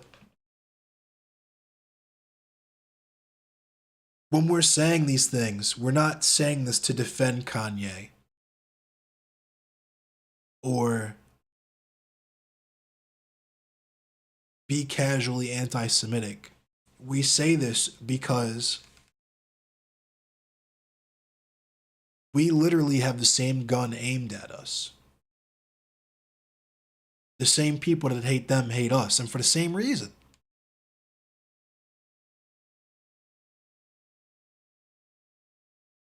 Also, as stated before, us is them. It's black, it's Jewish niggas.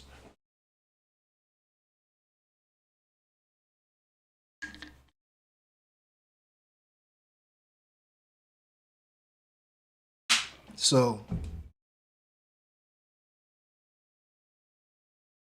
this is important to recognize. Read the Taylor, the Turner Diaries. Read the Turner Diaries. Rich niggas catch it first on the day of the rope. Let's say every single fucking white supremacist organization around the country, right? Let's assume everything that we know is the reason why we need to criticize Kanye. Kanye has an insane amount of power, right? To influence people, to galvanize the people, right? You think that wouldn't make him a prime fucking target? All these white supremacists finally get their shit together. They finally nut up enough to say we're going to get law enforcement and these local militias and biker gangs all together. We're all going to practice and train together, and fucking July 21st, 2023 is the day of the rope. We're gonna overthrow the government and enforce our fascist regime in America. And while we're doing that, we're not going to clap any of the most influential black people in America. Matter of fact, we're gonna take them along for the ride. You're just you're not paying attention. This is you're terminally fucking online. You don't understand the game. I would say you don't understand the stakes of the game, but you don't even understand the rules.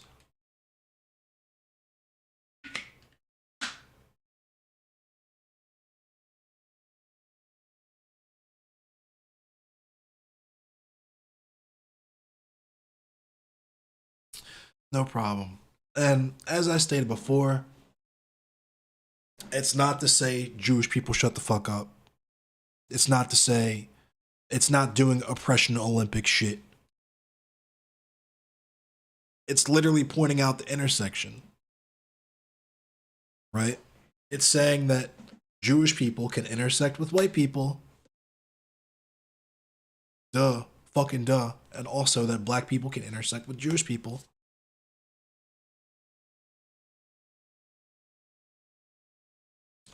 You wish people could see that this isn't just about Kanye?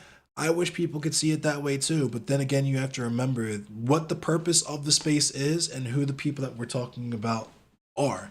It's a bunch of fucking rad libs that want to pop off with jokes and funny takes and not take the shit that they say to its full conclusion. We're expected to give them liberty. And this is the casual fucking white supremacy on this fucking platform, right? Is that I'm Blitler. The only thing I fucking do with my platform is play Mortal Kombat, eat sunflower seeds, and talk about food, not bombs. And I'm Blitler. Meanwhile, you have motherfuckers on here literally wishing death upon other black people, right?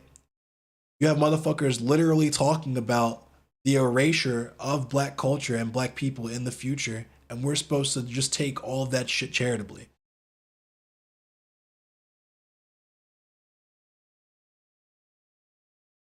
Right? when we bring this shit up, we like when black people, it's not like people. No one ever notices how fucking weird it is that whenever black people try to have input in a conversation, because we know and we've fucking seen it all, right? We're told stop id polling, right? Or not everything is about white supremacy, not everything is about anti-blackness, right? Just like this fucking like, and we all know that there's a trans genocide. That's not a question. But if you'd asked Marsha P. Johnson if there was a trans genocide, what do you think her answer to that question would have been?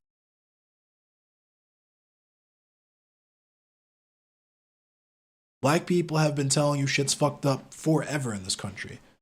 Y'all just don't fucking listen. Y'all don't listen.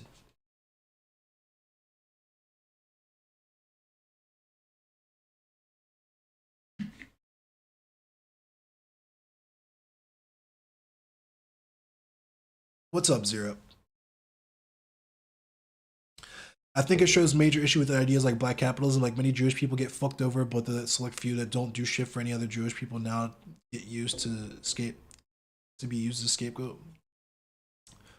I don't know. I agree on like this is the issue with black capitalism, right? Is it leads you to some really fucking bad conclusions and some really fucking bad outcomes. This is the reason why Fred Hampton made sure had to be absolutely like you had to read theory to be in the Panthers so that he knew and the community understood that you understood for absolutely certain why black people could never do capitalism. Period. Black people cannot do capitalism. It just those two concepts are incompatible. They don't work. They don't. In capitalism, you have two fucking classes. You got two motherfucking classes. The capitalists who fucking own everything and the fucking landless capitalist peasants who rent from the people who own everything. Those are the two classes you have. The top and the fucking bottom. Who the fuck do you think is going to end up on the bottom? Duh.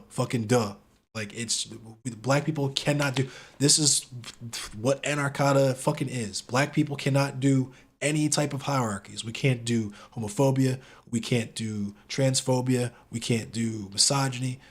We can't do none of that. Why? Guess who the fuck is gonna end up on the bottom?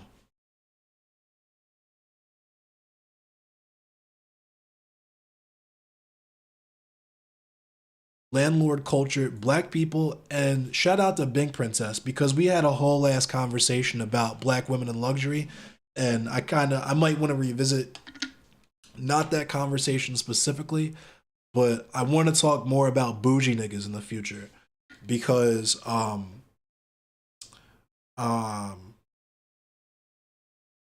want to be able to in an actual I don't want to say academic manner. I want to be able to talk about the crabs in a barrel shit constructively. You know what I mean?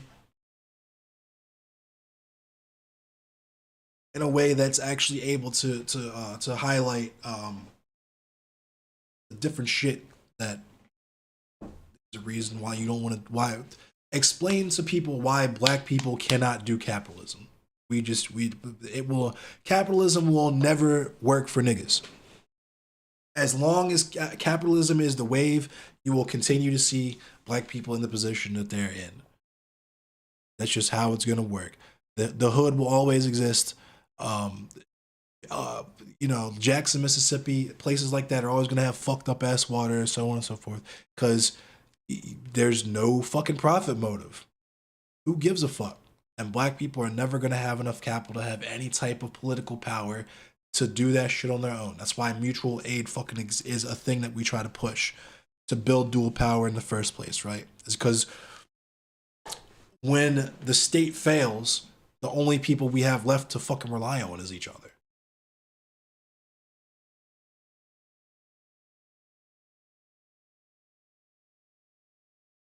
No one is immune to a supremacist culture. So I mean, yeah, sure. I will say there are superiority complexes or like attitudes of nationalism or superiority in every ethnicity you can find around the world. I guess that's fair to say. But just real quick, I want to show you all this because I'm really fucking excited about this. I'm gonna show you all this really quick. It's video games. I'm still gonna talk politics, but I just want to watch this really quick. So if you fucking are allergic to video games, I promise you it'll be over in what is it, 2 minutes and 41 seconds. But I just want to watch this because I'm so I've been waiting. You guys have to understand. My favorite fucking PS2 game, one of my favorite games of all time, was Armored Core 2 on the PS2. Came out in the year 2000. It was a launch title on the PS2. It was one of the first games I played and truly fell in love with, and just I've been chasing the high, chasing the dragon that was my experience at 10 years old with that game. Excuse me, 11 years old. I've been chasing that high for 20 years. So I'm really fucking excited about this game. So let's watch this.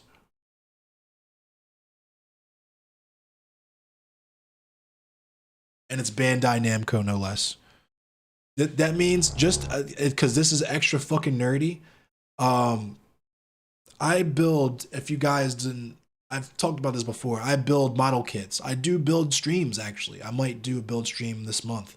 But if they come out with new model kits, especially like custom model kits for Armored Cores, take my fucking money, yo. The anti-capitalism leaving my body when I find out there's more little plastic pieces of shit for me to buy and snap together.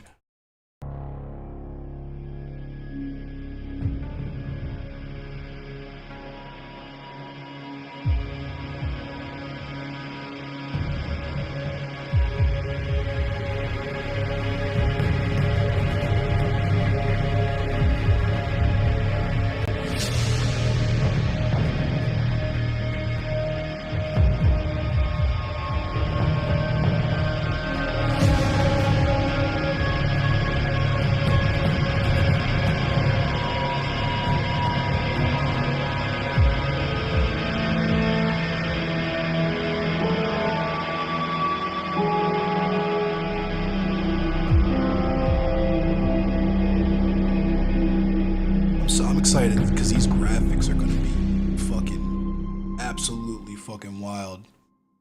Next gen consoles, PS5, 4K, Armored Core in 4K. Look at that.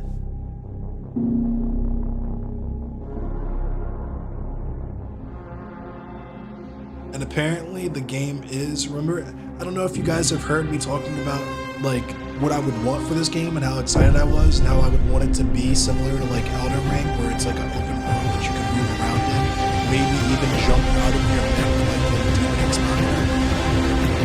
They're actually doing that. I don't know if you can get out of your Armored Core, but apparently the game is going to be more open world. So, I called that one.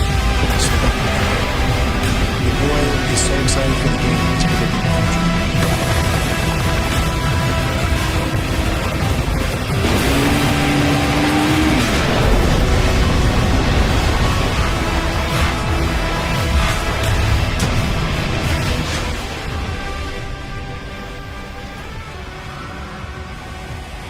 Sorry.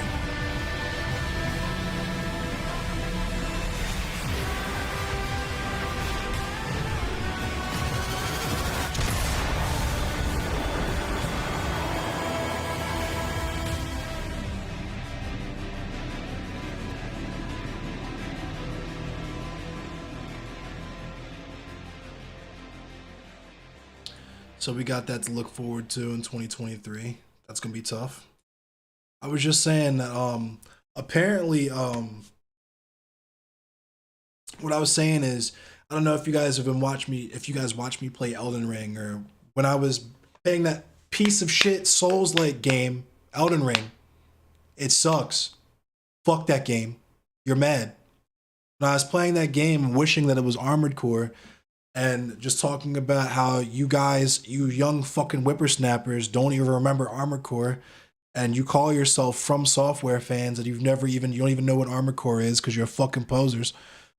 I was talking about how it would be nice if Armored Core, whatever new Armored Core that was rumored to be coming out at the time, would be open world like Elden Ring was. Perhaps maybe even similar to Demon X Machina, where you could jump out of your Armored Core like as a human and dip around like with a pistol Pete, or like have guns that you could like run around with as a human. You know what I mean?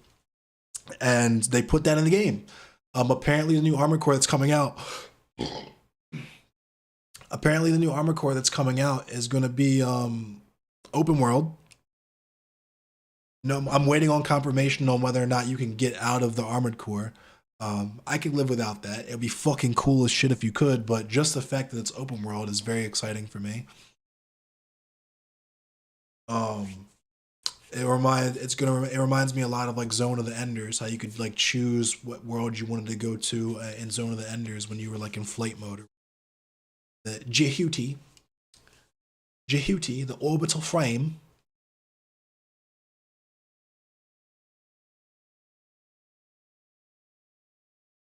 Yeah, Elden Ring sucks. Can we stop pretending that game was like good now? I mean, I'm sorry, I shouldn't be a hater. It wasn't for me. It wasn't for me. I'm not a big fan of that type of game. It's just like, if you're gonna make me move like a robot, put me in a fucking robot. This is what I liked about the Surge, because like at least it kind of made sense. Because it's like, okay, I have this exoskeleton on, and it's doing pretty much like 95% of the work. I'm just suggesting where to move with it. So it's going to have certain moves that it can do with whatever weapons, because these aren't even weapons. They're like tools that I'm using as weapons. Cool. My immersion, dope. Why do I move like a fucking dinosaur robot? Why do I move like a Megazord when I'm literally supposed to be like an undead knight, like immortal knight? The other enemies are like fucking parkouring off the walls around me, and I'm moving like my legs are made out of fucking Kinects and Legos.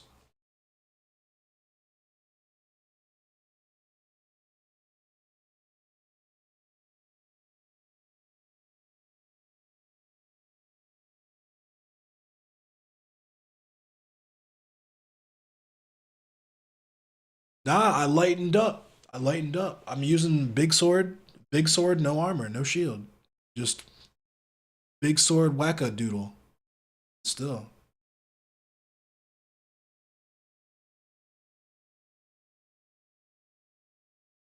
I'm gonna play some Mortal Kombat though and see if we can mine some salt.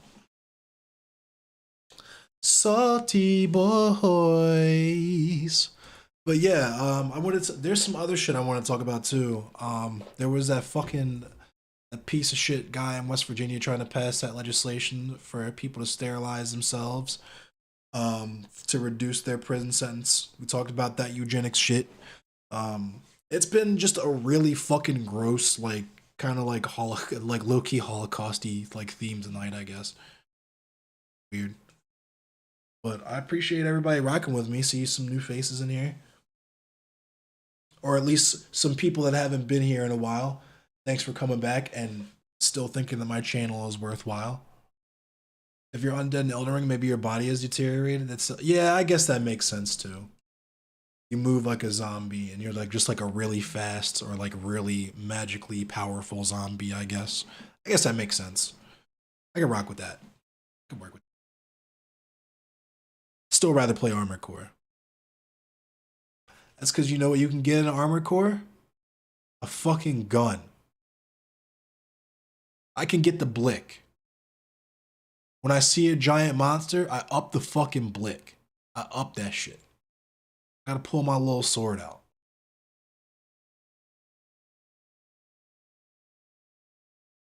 So interesting thing about affiliate. I actually I terminated my affiliate contract because I was affiliate, and I terminated the contract. Number one, so you guys, how many ads have you seen since you've been here? That's for y'all. You guys don't have to watch ads. I don't have to fucking e-beg through the ads to y'all. And just ethically. I don't feel like I'm supporting Twitch or Amazon or whatever as much by because I have to split all the bread that I make through that contract with them 50-50 and fuck them. If you want to support me, you can tip me. Um and in 2023 I'm actually going to be splitting all of my tips with Baltimore Food Not Bombs. Um but yeah, you can tip me if you want to support me. Um I have Cash App, Venmo, PayPal, all that stuff. You can hit exclamation point and donate. That's how. Yep, there you go. That's how you tip me. And it just makes me feel better about like when I do fundraisers and stuff. Um, I don't know. I don't. It'll only be worthwhile to me if I can make partner. If I can get big enough to make partner, where I'm like locking down 100 viewers a stream, then I'll consider it, and then I'll start doing the ad thing. But right now, it it doesn't. It's not beneficial to me, no matter how I look at it, to be affiliate and have ads. In terms of like my mission politically, it doesn't really jive. And in terms of like my growth as a streamer, purely in terms of like growth and analytics, it's not good because ads make people leave your channel point blank, especially when they got to sit through an ad just to even get to you to watch you. Yeah, they'll figure out something else to watch real quick.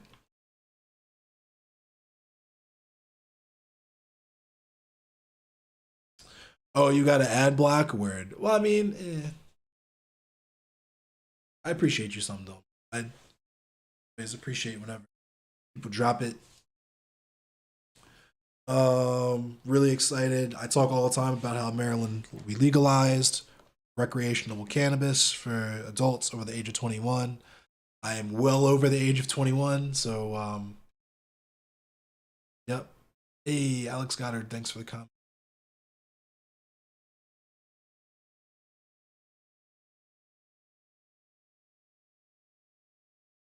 Um, yeah, man.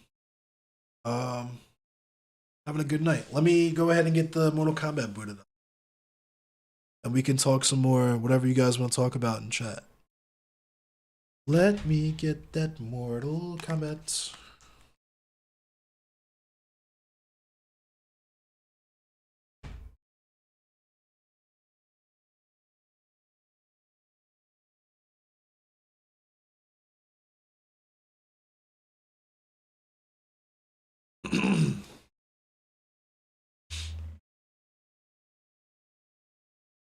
That Cordal Mombat, baby.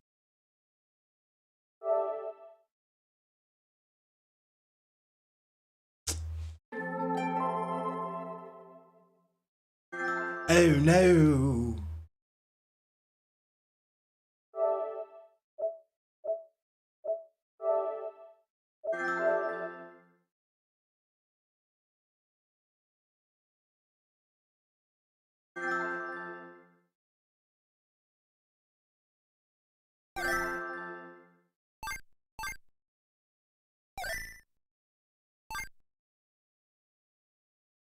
There's Soul Calibur 6 tournaments. I might do these. Y'all want to see me do these? They're Wednesdays.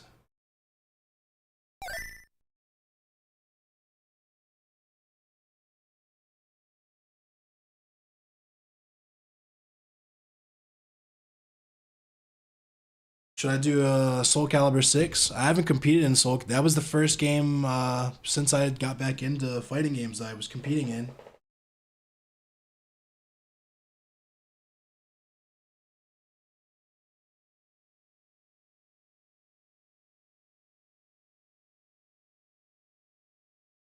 Hey, thank you for the tip. I don't know why the alert didn't go off. Appreciate the tip.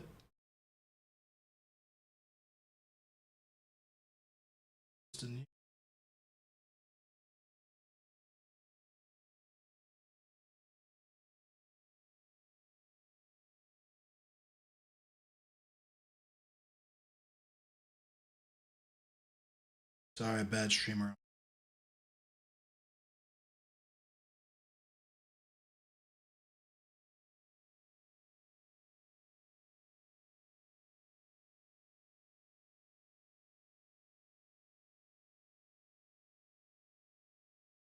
All up in my phone, yeah.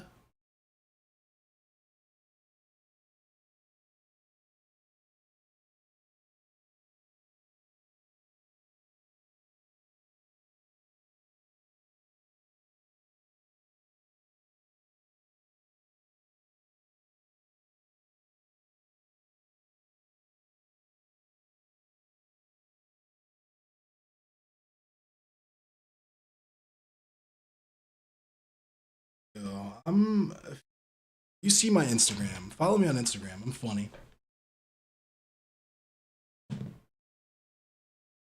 With a sweaty competition? Alright, bet. Let's. What am I doing Wednesday? Do I have plans Wednesday?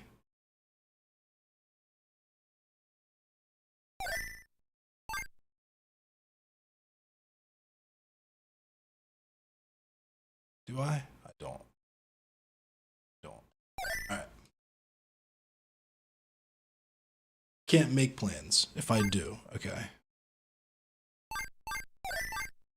Alright, we're gonna do a Soul Calibur tournament. I play on console. I have both of these games. I have Mortal Kombat 11 and Soul Calibur 6 on PC, but I play on console just because the tournament standard is PS4.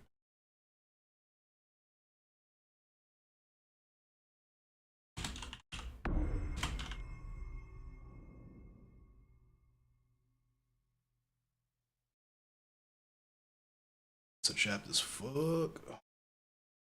Chapstick. Chapstick. My drip is on point tonight too. Show you the drip in a minute.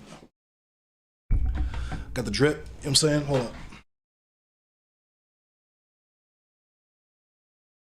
I got on the Berserk tee, you know what I'm saying, with the Undergang sweatpants.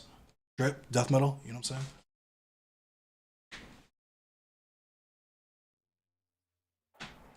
Fight!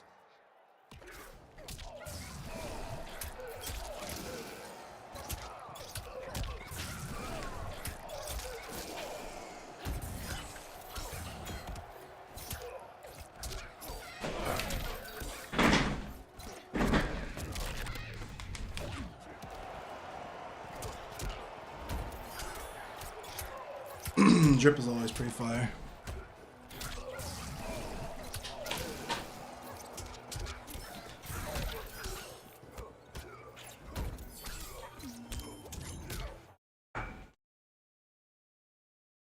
Endless drip. We dripping, mate. Endless drippetary. That's why they call me Endless Cemetery, because I be dripping.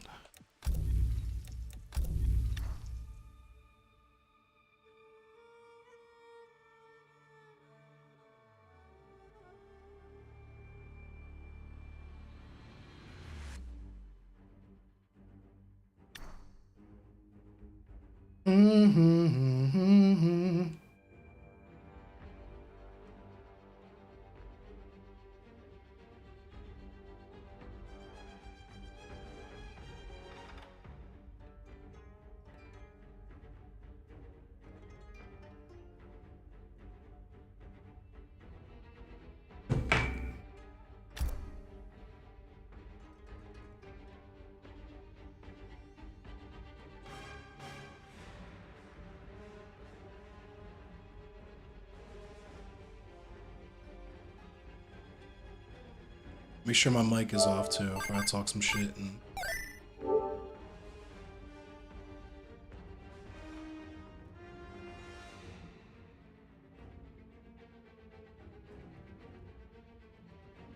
I get like 2 or 3 games. What time is it? 9? It's only 9? Damn. Get a couple games in.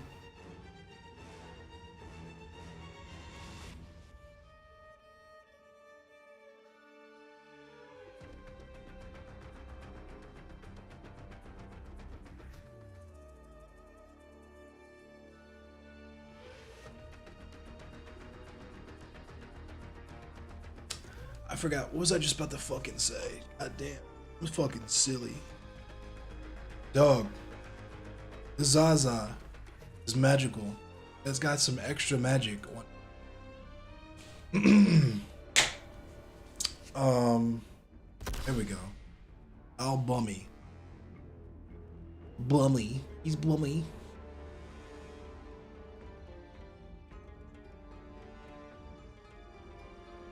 I'm trying to get fly as fuck again. Like, I'm trying to get some more.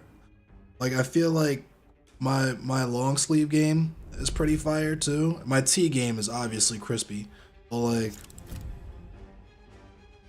I've been steadily upping my long sleeve game for the because for those of you who don't know, my house burned down. Collector. That's why I try to drip so hard and why a lot of my clothes look so new, because they are. I mean, it happened 5 years ago.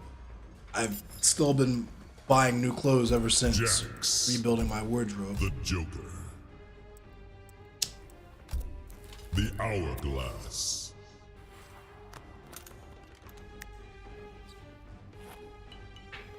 But yeah, January 19th, 2017, my house burned down. Lost all my clothes, and I'm a death metal head, so I had like tour shirts and shit that I've had for like since the year 2006. Or like baseball shit. But it is what it is. Fight. It was one of those moments where it was like, it was almost a blessing in disguise, because I had so much old shit that I wanted to replace, but didn't have a reason to in the moment, because I had so many clothes. So it didn't feel right, like, oh my god, fucking hate the Joker.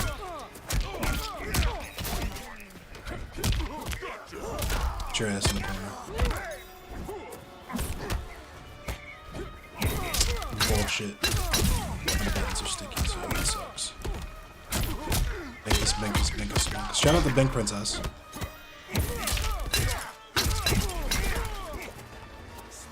But yeah. Round 2. Fight.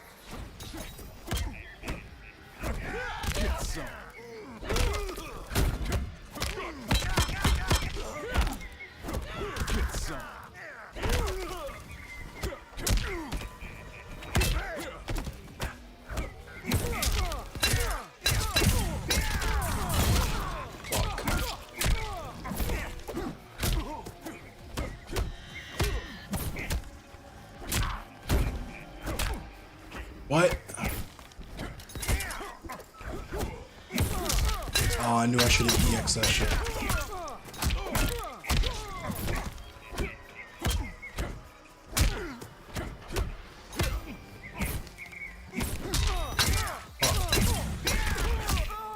I'm eating all that. Finish him. I gotta get warmed up still, and I gotta fucking unstick my buttons. That sucks. The Joker. Already time to buy a new controller. That's crazy. Guess this one is 2 years old now. I'm just gonna, you know what? I'm gonna stick it out with this one. I'm gonna try and like deep clean it, and I'm gonna stick it out with this one until I get the PS5 next year.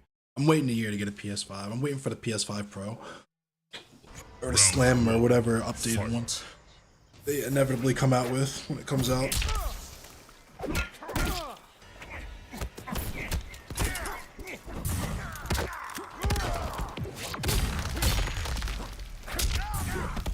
I got beef with you? Who told you that? What you mean?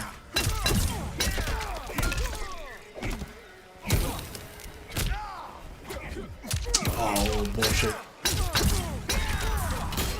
You want to play Overwatch after I get my cheeks slapped in this game, Bink? How's that for a punchline? So, yeah. That's what I'm saying is like, I don't even beef with people. People beef with me. Like, I have no idea what it is that I do that makes these people like say my name on their fucking streams constantly, but like, I was the topic of like 2 different fucking hippy dippy panels. Like, there's other streamers that have been streaming about me for like multiple weeks straight. I'm not saying any names or doing any of that goofy drama shit now, but like, it's just wild the degree to which people have been hugging my nuts on this platform.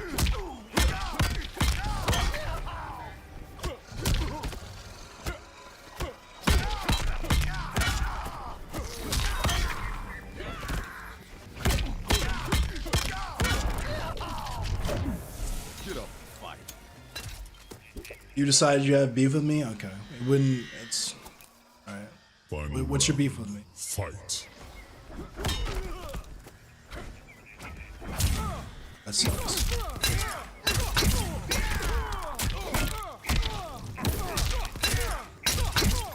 Right.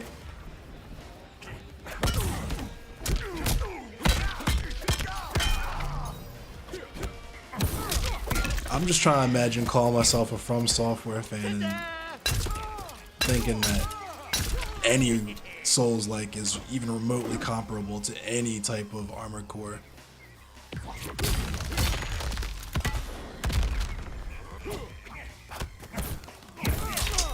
Are you fucking kidding me, bro?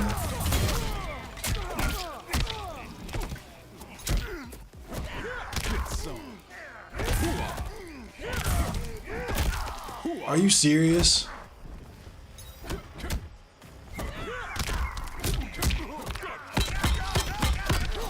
Shut up and color.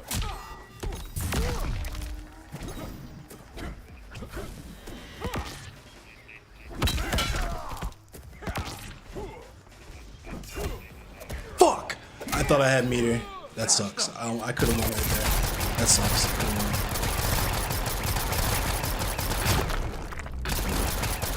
Brutality.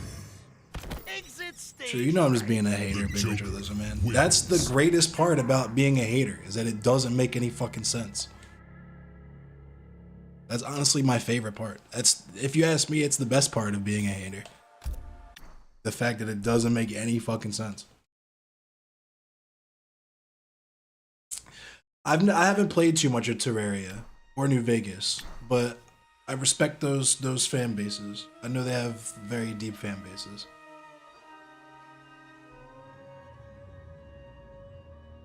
And yes, John, they work themselves into a frenzy. They get super fucking mad. I don't engage with them in the way that gives them content. Yeah, exactly.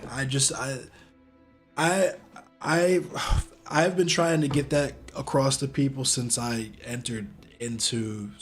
caught people's eye in this little goofy ass little Twitch Paul space or whatever. Is that like, you're not going to make free content out. You're going to be working hard as shit to make content out of me.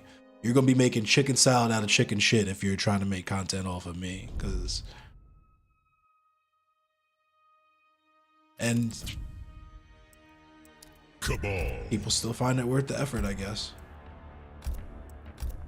Special forces. Making clips of my shit, chimping me and shit. Fuck it.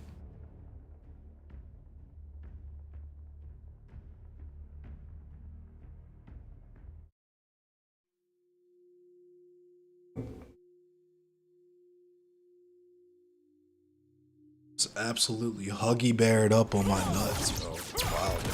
Just like round one. Fight. Just like,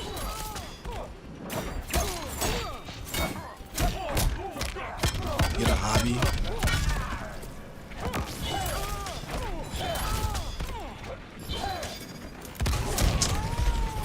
I can't believe I fell for that shit.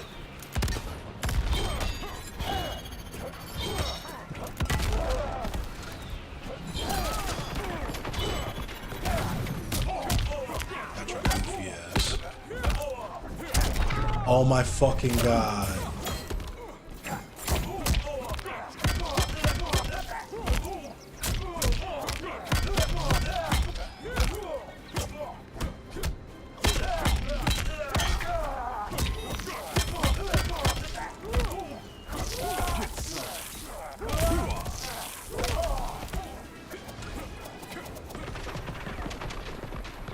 Round two.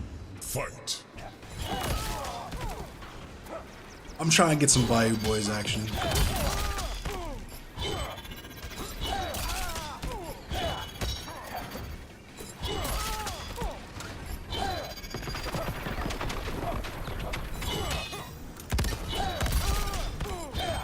Really don't.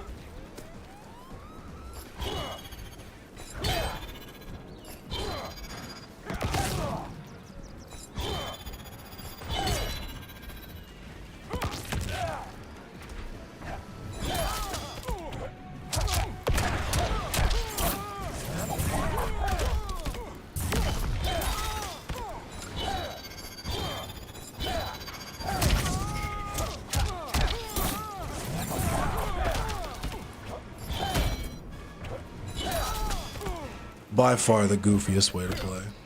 He's mad as shit about them slammies. Fight.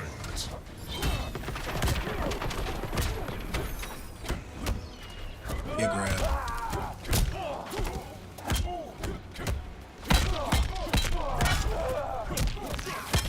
Get yourself dinked.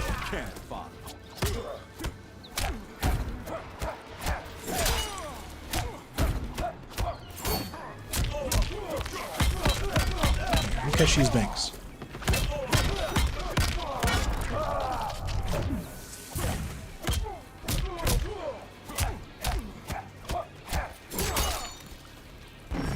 Oh my god, you goofy. It's not gonna save you. It's not gonna help. You're still gonna get clapped. You're still going to get clipped. Finish him. You wanted to do the stage brutality. He did his little goofballer, so his little goofball fatal. He brainlessed it, so it took me out of the corner.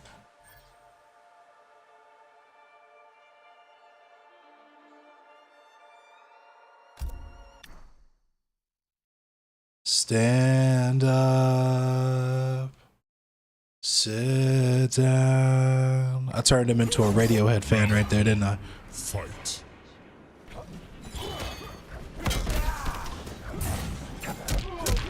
He's an incel now. I made that man into an incel. Ooh, range on that. Ooh, you fucked up. Bounce.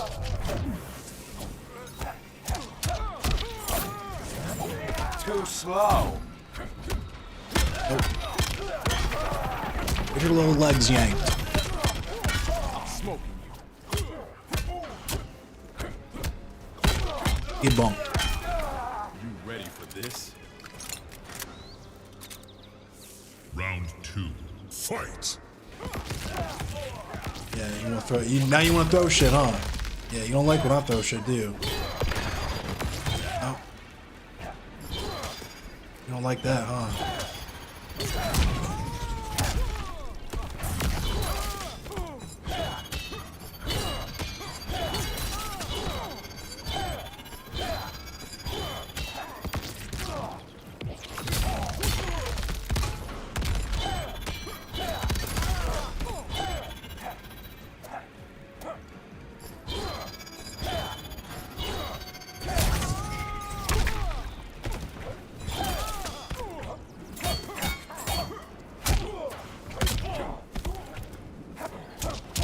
What? That was lag.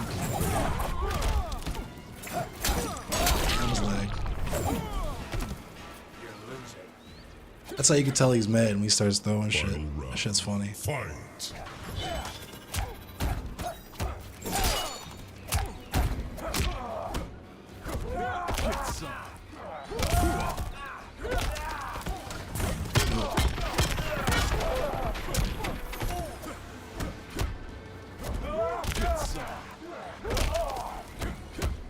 Nope. I'm just manhandling it now.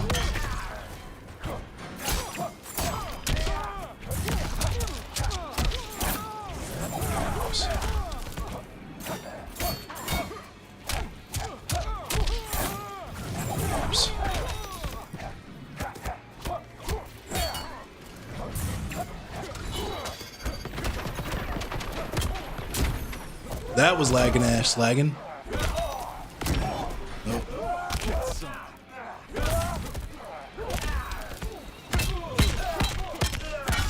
Finish him. Let's hit him with a Merce. Nope. He's mad.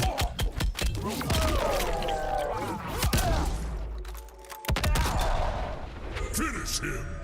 We need to do a music stream. Let's get a fatality.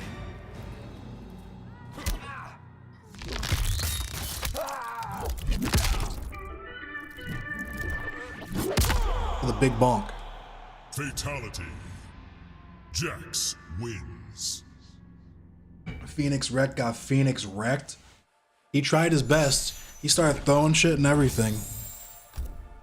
He certainly tried his best. But it ain't enough. Bacon baseball.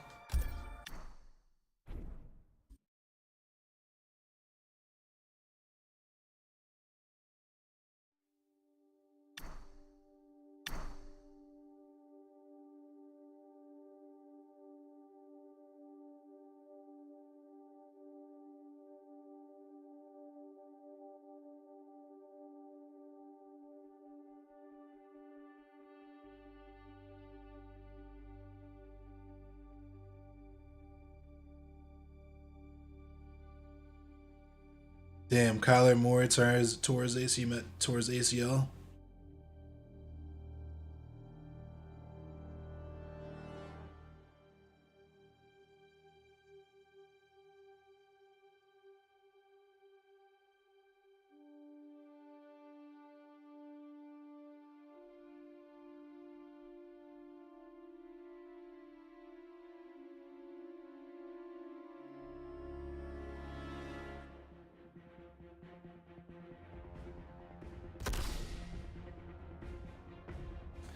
Duckysaurus.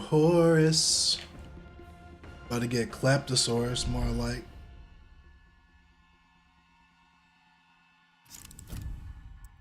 Jade. Uh-oh, Jade player. I might actually get duffed. Let's see what happens. Jax. Shirai Ryu Fire Garden. Fire.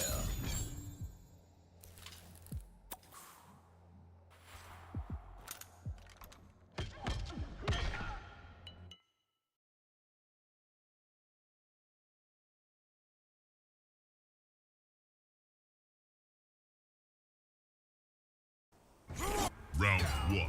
Fight. Get yourself bumped. I'm pulling rank.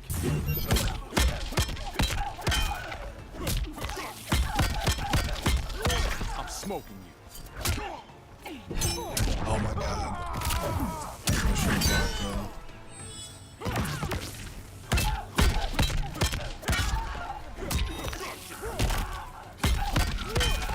Attack.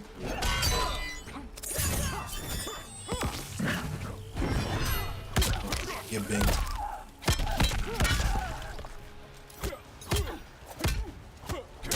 Close. Watch your legs. It's been a long day. Round 2. Fight.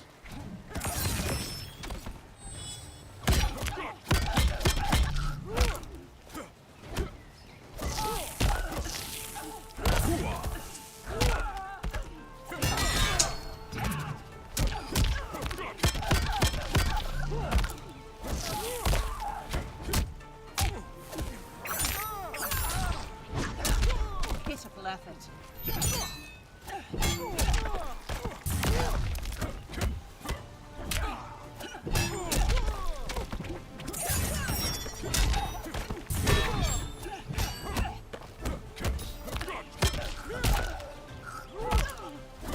Get some. Yeah. Finish her.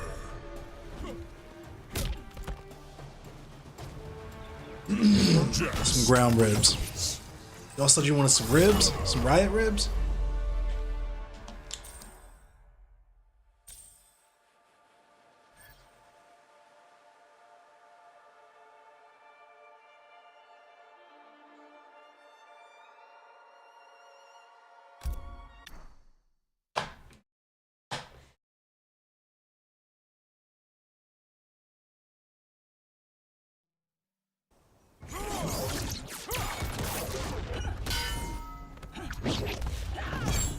Your That's friends tough. tortured me in Gore. Round 1. Fight.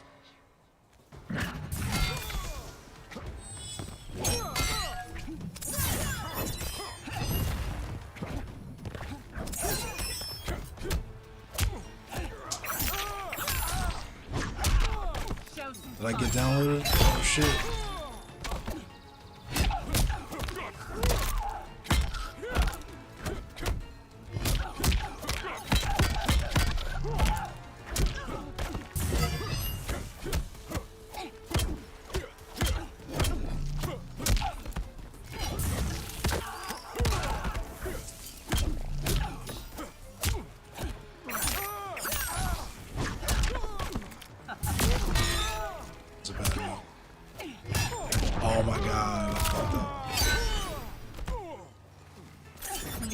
make this interesting. That was a wild reversal. Round 2. Fight!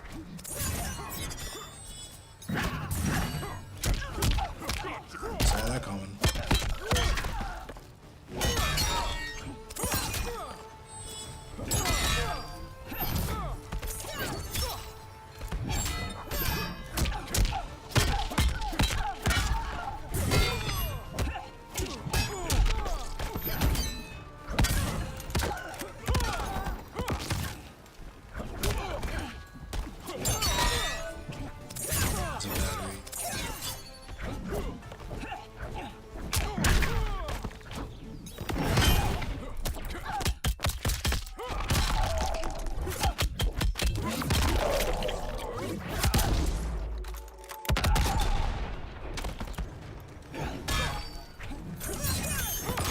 Oh, fuck. That shit hit me right in my little tootsie. Oh, come on. Alright. Alright. Respect it. I respect it. Jade wins. Hit me right in my tootsie.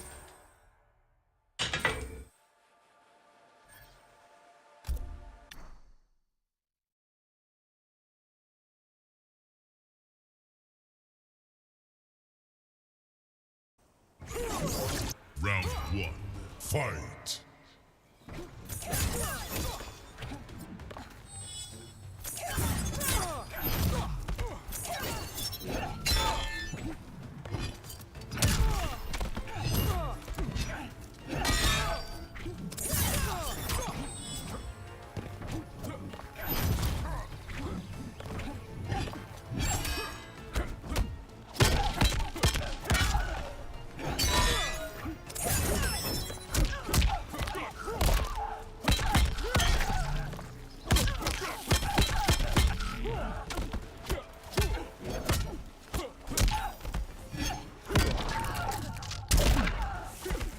Oh my god. I can't believe it.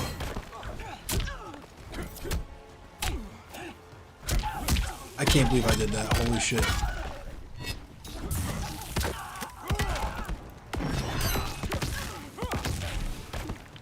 This timeline's just fine. Round 2. Fight!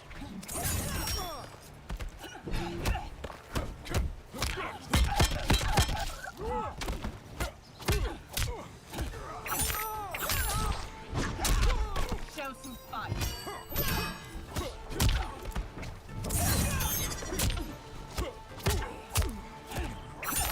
Alright, so just do lows every time. That's how I condition him.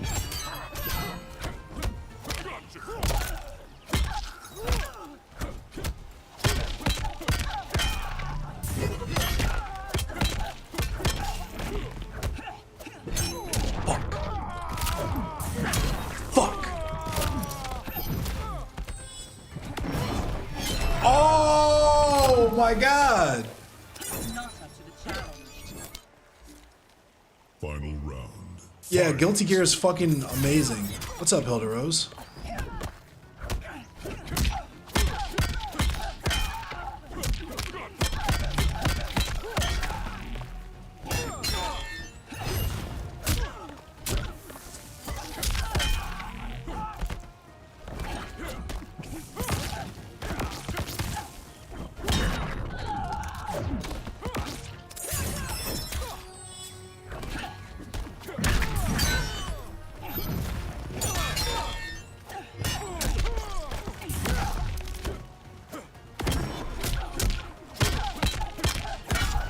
Finish her!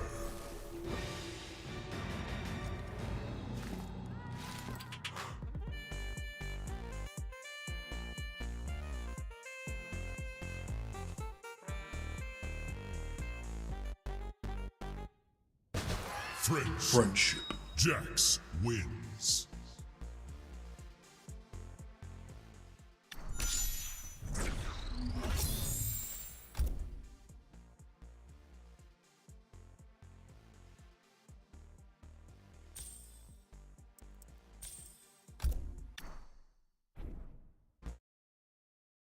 If he would have stuck to his game plan, he probably would have beat me, honestly. But he let me get up close to him. He let me get up on him.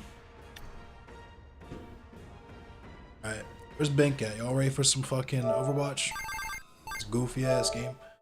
Let me play it for a few minutes with y'all.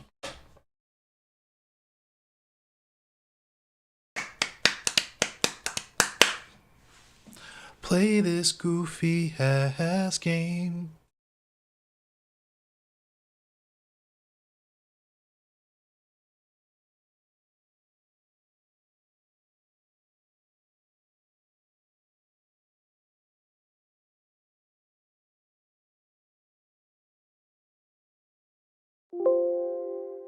Hell yeah, Selassie, hell yeah.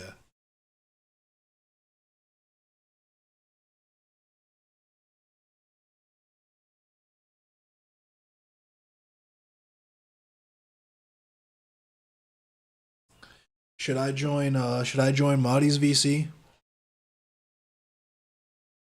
I'm getting on Overwatch now, I'm just trying to figure out, should y'all want to join my VC? Jump in my VC just cause I'm live. I'll drag y'all in on the Overwatch.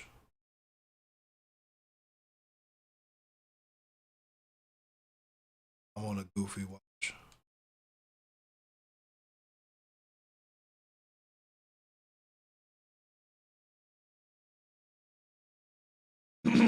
Yeah, just join my waiting room or my chatter room. Can jump y'all in. And we can play some Overwatch.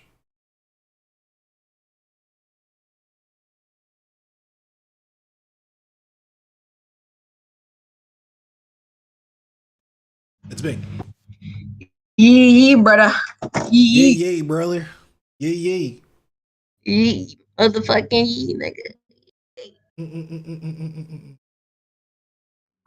Vampire Hunter D, thank you for the follow. Thank you for the follow. We need to do a music stream, Endless. I demand a music stream. Alright.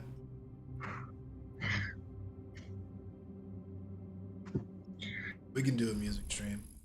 I just realized I don't have an overlay for this goofy ass game either, so I gotta figure out. Down. Hey there.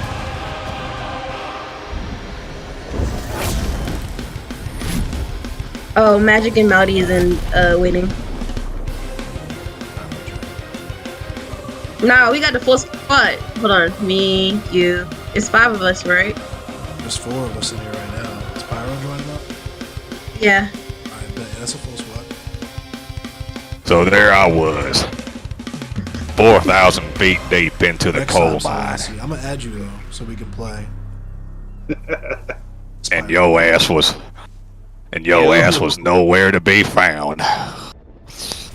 Pussy. There I was. It was the 9th of December, 1942. I'm knee deep in Loch Ness Monster pussy. Back in my day, brother, we didn't have these video games. The only games that we had when I was growing up involved 3 things. Your hand, your mouth, and a handful of asbestos. And the games that we played... If you wanted to commit a war crime, you had to go out on the fields of Normandy and do it your damn self. Sure. Back in my day, we didn't have finance. This nigga just really sat here and listened. Hold up, let me get in the game. Back in my day, we didn't have financial compensation. We just took that mesothelioma on the chin like men. Took that mesothelioma on the chin. Wild times, lads. I remember when they didn't even give us medicine for polio, they just told us tough luck. Kids today are spoiled. I remember when the iron lung was a privilege, not a right.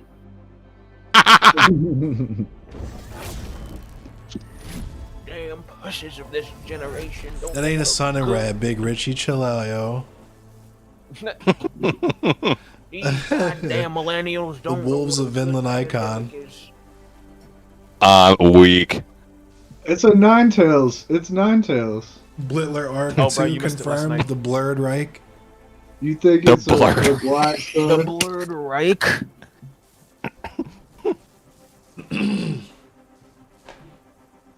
Let the Kitsune guide you. Alright, y'all joining up too? Yeah. I'm in. I don't know if Got Bing it. wants to play. Did she say? Bank is Did good. she say? Oof, oof, y'all can hear me? Hey, why is it not working? I can hear you. Add What me you in the mean? thing. Binks and the crew. I'm in the group chat. Hell yeah, Thanks, yeet. Sonengrad. Hell yeah, brother. Hell yeah, brother. Yeet yeet. Alright. We're all in like Nick Cannon. Hell yeah. Raw. The whole kit and caboodle. Paul Steve.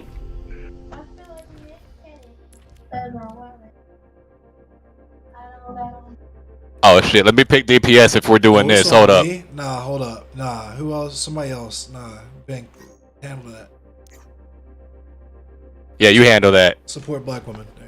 You're the leader. Not only just that, but imagine thinking I'm gonna be responsible for the group.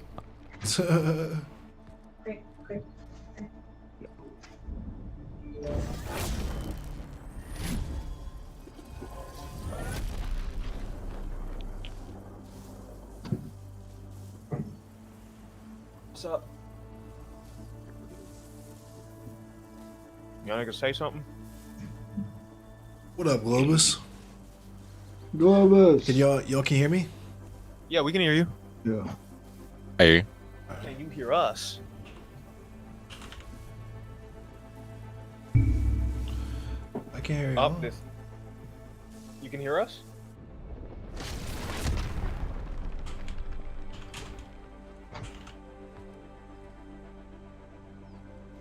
Oh, I know what's going on. What he's got to do is he's got to go to his settings in the game. and he's Try gotta change the unplugging it and plugging it back in. Jiggle it a little bit. So you gotta jiggle it. Chi-chi. Jiggle it. I'm home. Jiggle it. Shake it and jiggle it, yo. Who made that song? Who made that track? I'm weak. My audio's good, right, niggas? Yeah, you good. Yeah, I hear you. Good, good.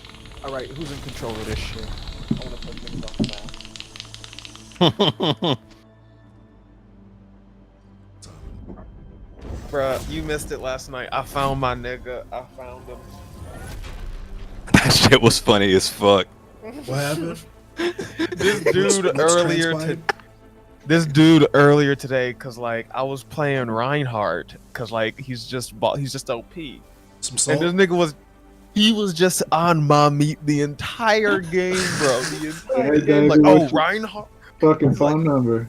My man was in the chat just coping and talking shit for the entire match. That shit was funny Had as that man fuck. in his feelings. That's crazy. That's a video. should. game. But It's That's supposed to not be even fun, the my best guy. You part. out here hurting. The best part is at the very end, like right before the match end, they capturing the base and whatever, and I see this motherfucker as Roadhog, cause he upset that I'm a Reinhardt. He try and be Reinhardt, he tried Orisa, and then he just settled on Roadhog, cause that nigga can kill himself. That's when you know they're I mad took- when they start counter picking you, yo. I took this motherfucker and I launched. You know how Reinhardt has that launch ability? I took this motherfucker for a ride right off the side of the ledge, my motherfucker. I got the last kill of the match. Hell yeah, he was mad as shit. I know he was mad. Oh no, the funniest part was when it was like 3 of these motherfuckers were just like ganging up on him. They like he had 3 of these motherfuckers distracted and shit. And then I just came out of nowhere and just like blasted them all like one after the other and shit. and that shit ended up being play of the game. It was literally just like him just smacking him upside the head with this mallet. He was just smacking all three of them upside their head with the mallet, and then I just came and finished them all off, and they was mad as shit the rest of that match. Oh damn, y'all made me the team leader? Wild. Yo, okay. I'm bet. I mean, yeah. I mean, don't make me the team leader. Like I said, like I'm not finna take that responsibility. I will leave the group and then join back just to assign one of y'all the role again. Chairwoman Bink. Hell yeah. Chairwoman of the Hell yeah, brother. Hell yeah, brother. Bishop Bink. I just made Bishop Bink. Bink the bishop. I just made some strawberry sando. Shout out to my Japanese girls. Hey. Nice. That shit was like crazy. Hell yeah, brother. Hell yeah. Shit sounds like it's hidden. Yeah, it's brother. like it's cream of fruit and then like a sweet bread or a white bread. It's basically like a mini cake. It's pretty good. Oh yeah. I can support it. I can back it. Does that go in the bento box or is that dessert? Either or. Bento box. Bro, I might that's go what get some more time water said in a second forever. before the game starts. No. We're in a rush. We're on a timetable. Oh, we're on a timetable. Yeah. Oh, there we go. See? Uh-oh. Quick. We was on the quick play, and now we. Now traveling to I'm glad I didn't Oh, get up shit. because I was getting ready to get up like 30 seconds ago, and I'm glad I waited. All right, so Yo, who's where are doing y'all? what? Where's Deathmatch. the rest? The fuck is this? What? Game are we in? We had I'm to pick about our roles. Oh. This is while we wait. I'll be right behind you. Okay. Oh, So I'll okay. get a duff y'all real quick while we wait, man. I gotta fight Marty? What the fuck? Hell no. I saw him run back around that corner too. 4K. Damn. Bro, where's I Dink? thought I was fucking still trying to. Ich sollte Yo. schnell zurück. Where you at? Thank you. I don't know. I can't.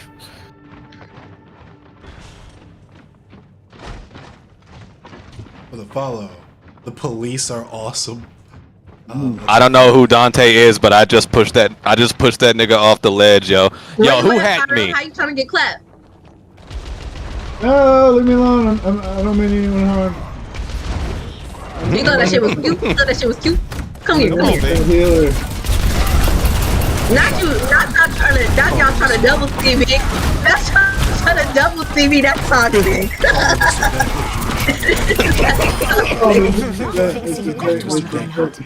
That's this nigga Endless up here being Mr. D. Like, he can't take me on one-on-one, so he had to let me handle you. That's what it was. Try that again, Mr. Doink. Doink. How the fuck am I Mr. supposed to... Doinkerson. I can't even heal Marty. How am I supposed to kill him? Who the fuck this nigga? Who the fuck this nigga? Who the fuck this Where does nigga go? Where does nigga go? Damn, how you get 4K on stream? Wild. Ooh, you almost. Yo. A healer clap you like that, yo? That would have been nuts. Damn. I'm weak. What's up? Oh, what's good then? This is really fun. I'm not gonna lie. They call me no. Way to go, good. I'm weak, yo. They call me Mr. Dink. It's good. Mr. Dink. Yo, come on, come at me. Come on. Come at me. Come on. Come at me.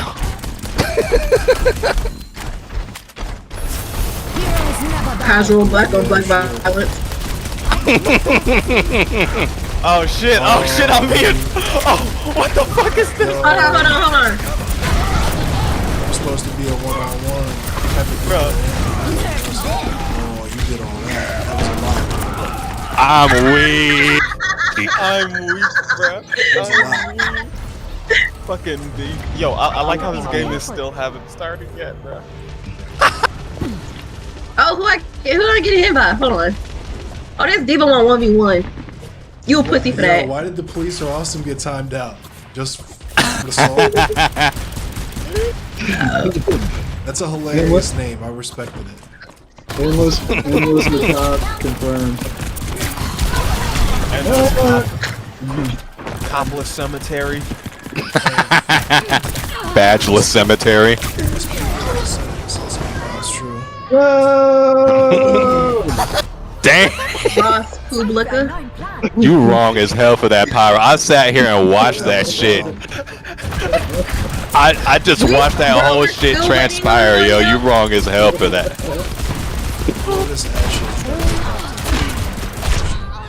She pieced me in my brain. Is that She you, pieced Mouty? me in my brain. Is that I'm you, just here fucking with Pyro and shit. Is this thing in the sky? Dang, Magic, you ain't have to do me like that. Bro, we just having fun. We should have been did this. Buddy, where your ass at? Buddy, where your ass at? Come PvP, Mounty. Oh, wait. PvP, Mounty. Oh, alright, bet. This you, I bet. You didn't have to do me like you didn't have Goku to Bet. dodge that shit, boy. Straight didn't have to Goku do dodge that shit. Nigga, Neo dodge that shit. Nigga, dodge that shit like Bosch dodges sexual harassment allegations. Nigga. I'm weak. Where your ass at? Where your ass at? Oh, Okay. you're almost dead. What the fuck? Just die. Never that, yo. Never that, yo.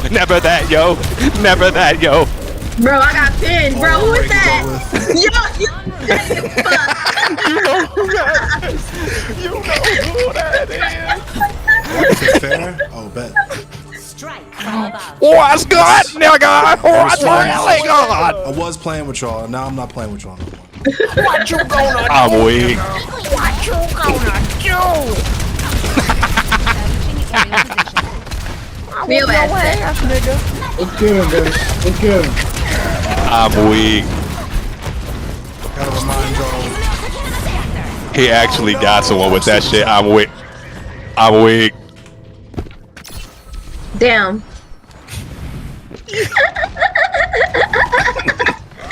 I saw your body just blink out right now. This shit, I like how we still waiting on the game. We Bro, the game still have not started yet. That is so wild, bro. This is better. Because I wouldn't make We need to choose your role. I am weak, Damn, bro. get clapped up, Magic. That's wild. I thought we were working together against Maddie, but I guess we were wrong. I guess I was wrong. I guess Imagine so. thinking out for the full solidarity with you, yo. Oh man. Did I just catch you asking for solidarity? Bitch. What's good? You got that mech back quick as shit, bro. I'm As soon as weak. it blow up, I get it back. That's not how that's supposed to work, bitch. Where's Mounty? I'm gonna let y'all fight. I'm chilling. Who this? Fucking Winston. Oh, Who's somebody Winston? big bitch. Oh, that's Winston? Wow. Get off Did the you map. this nigga? Okay, nigga. Show your face next time, bro. Show your face next time. Show your face next time, motherfucker. Nigga, why you running? Monkey Got bitch? him. Oh, fuck! I fell off the map. I'm weak. I cannot hit Maddie. How do I have to Bro, lead why you? so long, yo? How much do I have to lead you? I don't understand. Damn. Bro, why is the match taking so long, yo? Bruh, how is it taking so long, bruh? You petty as fuck for that shit. You petty as fuck for that shit. Why you doing all that? Why you doing all that? Why you doing all of that? Why you doing all of that? That's wild, yo. I'm weak. Damn. Magic with the avengement.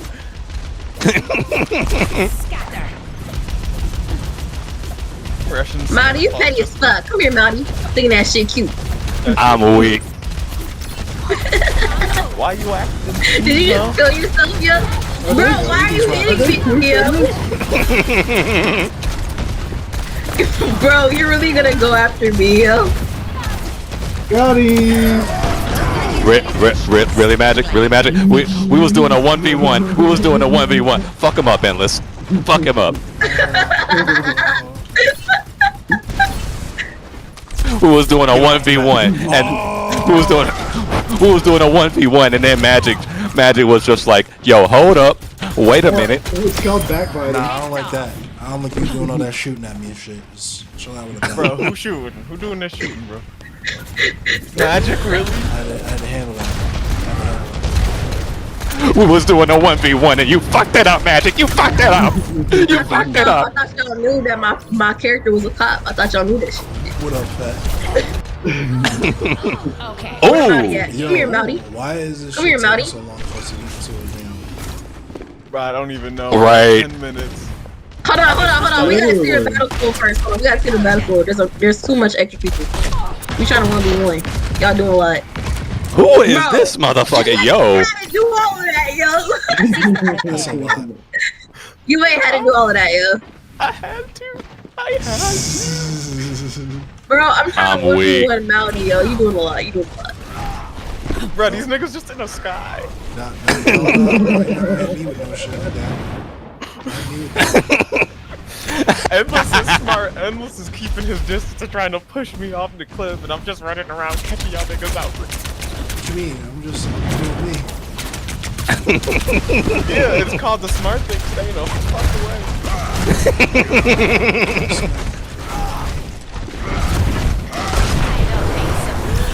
How did that shit even hit me, bro? I don't even know, bro. I'm weak. I don't like Beck. You're doing a lot. Look, I gotta clap one of y'all now. I gotta clap one of y'all. Oh, where did my jump jet go, yo? Where did my shit go? Raptorian systems online. Where did my shit go? I don't like how y'all just staying outside in the sky like a bunch of bitches. Get off the map. Bro. Oh, Bro, who just did all that bullshit, Bro, yo? who's doing this shit?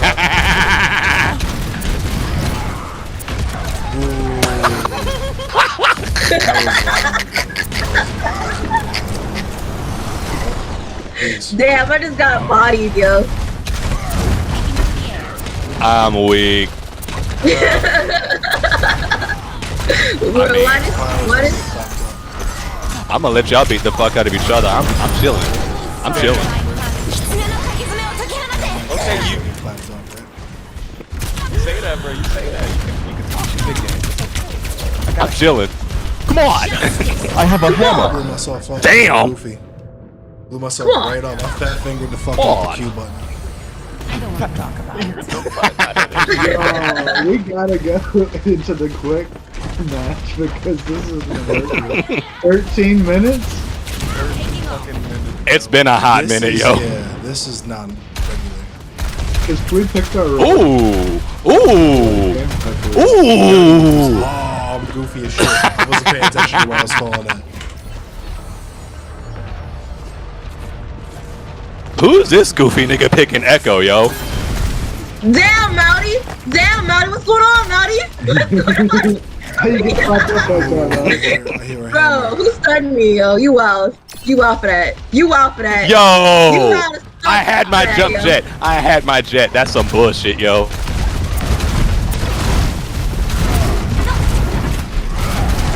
Bro, you're wild for that. You're wild for that. You're wild as fuck for that, yo. I'm weak. Yo, this is some black on black violence or 4K. Damn. I tried to hit him while I was coming.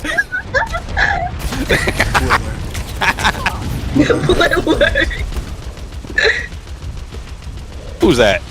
Who is this? Who's that peeping out my window? I'm gonna get some water while we get to another game. I'll be right back. Yeah, shit, I'm You gonna say go. while we get into another game, like we haven't just been here for 15 minutes. Hi, Key. Get clapped up, Mounty. Where the fuck you at, nigga? Don't run away. Don't run away.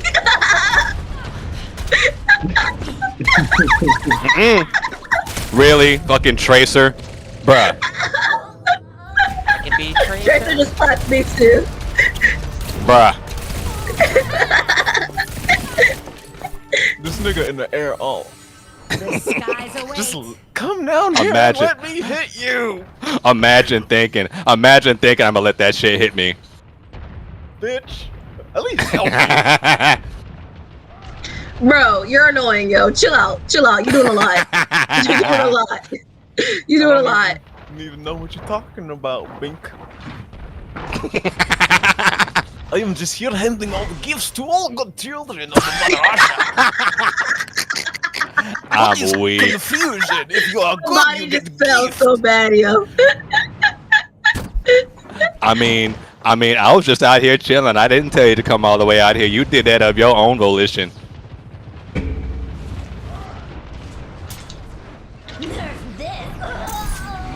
Damn. Damn. You thought that shit was gonna get me. You thought I was dumb enough. Yeah, this Just shit. like I thought Mouty was dumb enough. Ooh. Ooh. Damn, you just AFK? Wild. Why the fuck did I just pick the controller up? Shit for that.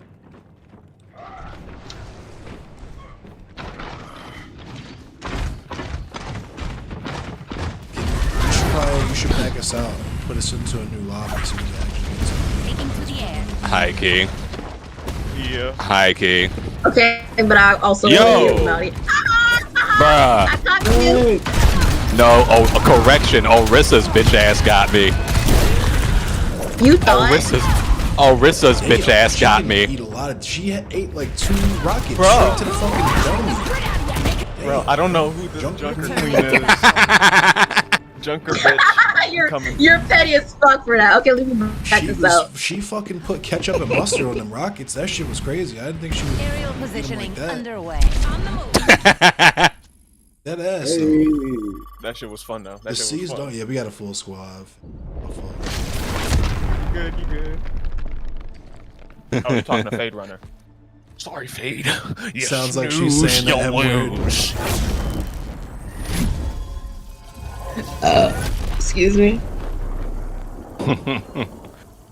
I hope it don't take long. It usually don't. I don't know what's up with the game right now. Who knows, dog? Which one of you niggas is it? Who got the goofball connection? Ass internet.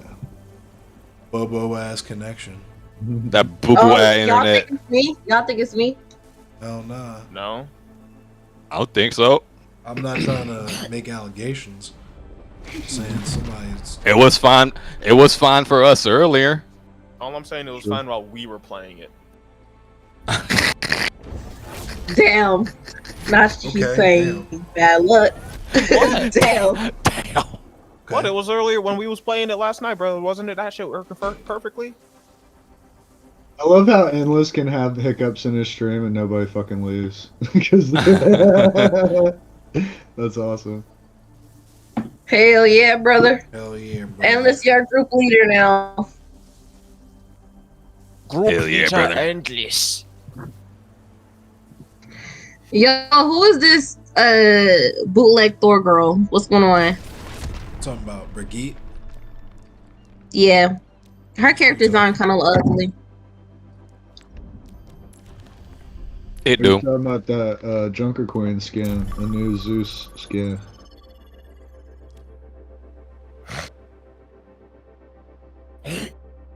Shake the grit out of your Snickers and move. That shit just sound racially motivated. Racially motivated. High key. Racially motivated.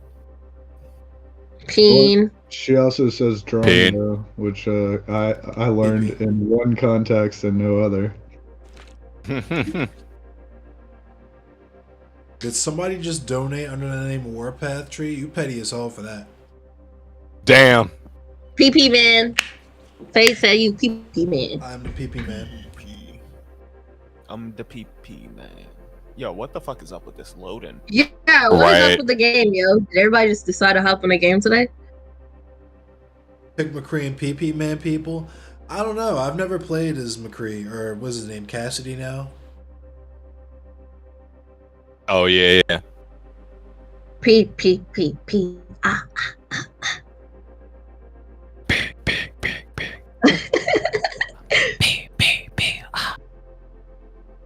PP, man.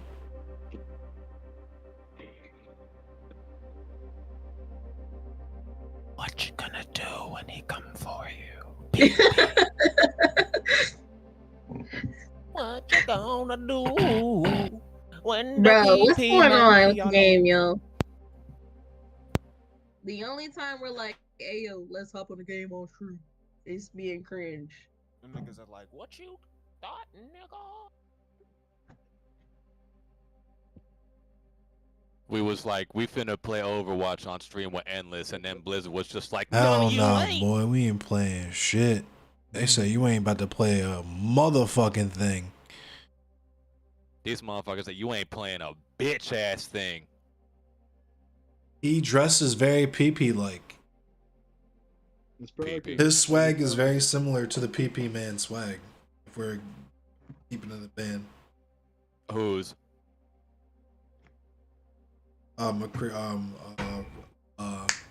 Cassidy. Yeah. PP. Yo, stick us in a mat, like a little thing or something. Why is it taking so long, yo? That is an excellent question. Oh, shit. It's 'cause Took it every long time enough, we yo. play this on stream, we talk shit about it. So like, and I put us into a skirmish. Nah, it's in a skirmish. Ah. Wait, what does that mean? What does that mean? We're just in the map fucking around. Oh, we doing property damage as usual? Nice. fucking bourgeois fucking fountain. Bougie ass fountain. Fuck that fountain. You still lame for that, Mounty. You think I won't clap you up? Oh, what you mean? What you mean? What you mean? Oh wait. Where Endless at? Where Endless at? Oh, what you You mean? really think? You really think I'm gonna take accountability for that shit? Where Endless at, yo? Is that Endless? Is that Endless? You gotta learn the tradition that every time we about to play a game, be in the map, we gotta fight. We gotta melee. This is my melee. It's the same as my normal attack. I'm weak. You got popped. How that feel in this WoW? You just got blown. You just got fucking duffed, yo. Duffed. You too, Magic. If this tank would have hit you, bro, you're knocked the fuck out, yeah. Oh, Yeah. you would be Yeah, slumber. that Gundam skin is tight as fuck. This is probably my favorite skin in the whole game. That's pretty. Really, It's dope. cool.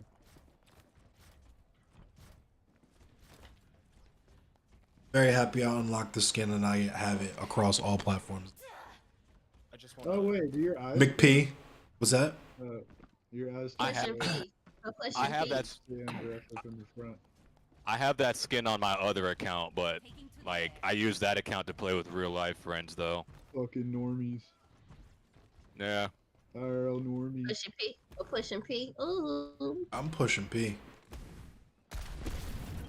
That's why these other streamers be hugging my nuts so hard, because I'm pushing P and they don't know what P is. Nut hugging ass motherfuckers. I like how Pyro just dished us because he don't want to get beat up. Wild. Listen, I'm looking for niggas to fight. Like, Oh, there's an Echo over here. Come beat her ass. Is it AI? No, it's an actual player. Oh. She just like flew right past me. Oh, we actually playing with other niggas? I didn't even know that. We're in the map in the skirmish while they I see you. I see you.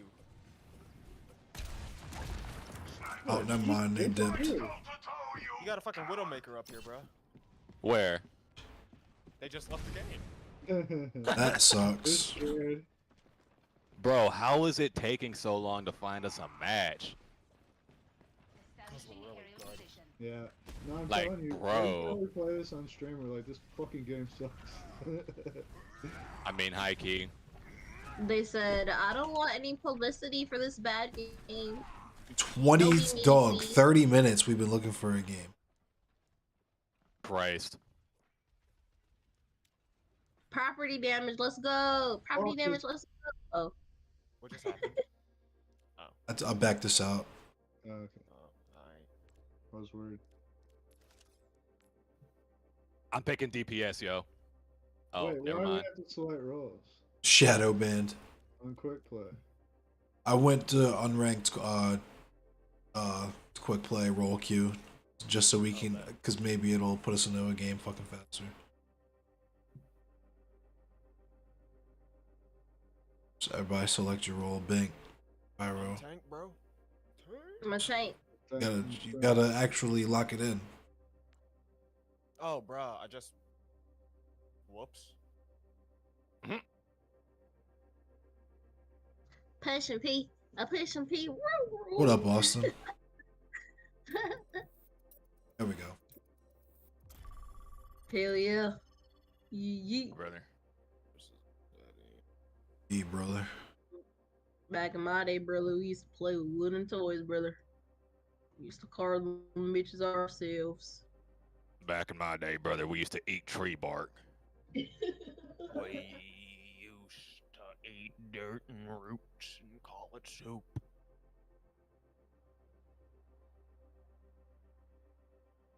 Back in my day, we didn't have all these. Uh-oh, why is Baltimore City trending? Back in my day, we just ate dirt. That's all we had is dirt. Shout out to Uncle Fester if he's watching this bud. Who? Uncle Fester. Oh.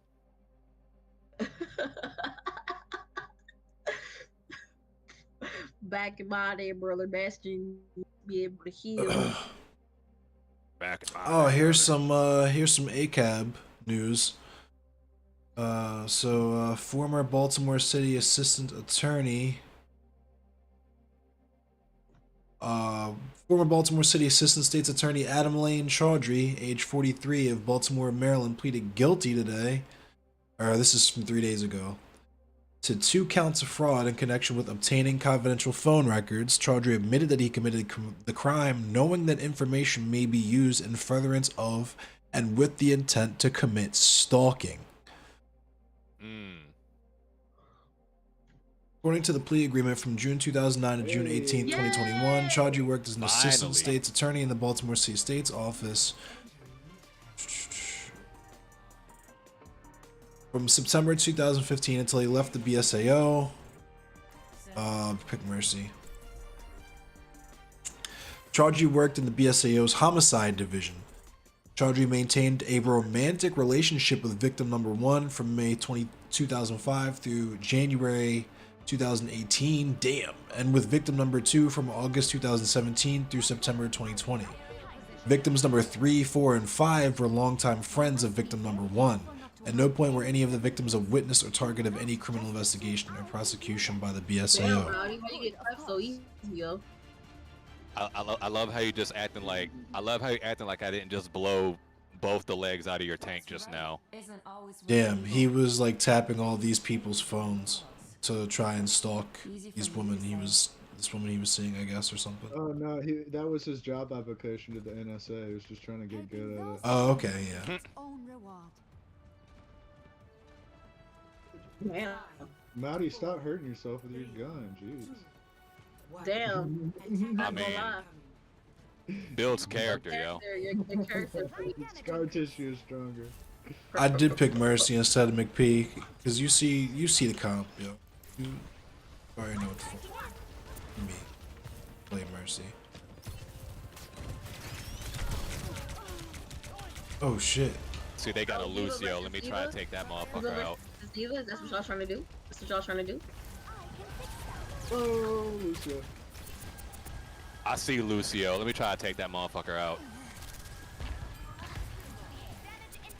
Where'd he go? I got you with the extra damage, Bing. Got your heals too. Let me save up. Let me save up. Need some juice. I got you. Coming through for the res. Okay, you trying to come from the Fuck. side? Trying to come from the side? I'm down too. I killed that sojourn. Y'all gonna cover me while I'm Who's from this The the bad's res. behind you, yo. Who's that nigga? You have to give me a sec. Alright, kill Bastion. Kill Bastion. They're gonna dive the hero. Just try to keep the healer. Way back. I'm on the way back. I'm doing Diva versus Diva. Right behind you, unless.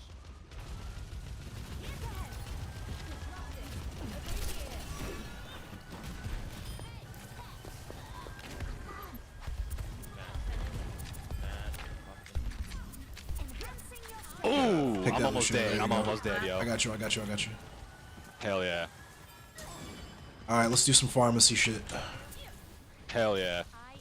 Hell yeah. I got my special, by the way. Just to let y'all know. Just to let y'all know. Where's that motherfucker at? Where's that motherfucker at? Show your face, Oh, you bitch. did it in there. Why you do it in there? Oh, because they're camping in there right now. You just went into the next room. I'm weak. Oh! I got Fuck you, you, Res. bastard. I got you. Oh my God! Now they pop me. Be careful. That's right. I'm finna duck Bastion, yo. Fart mercy.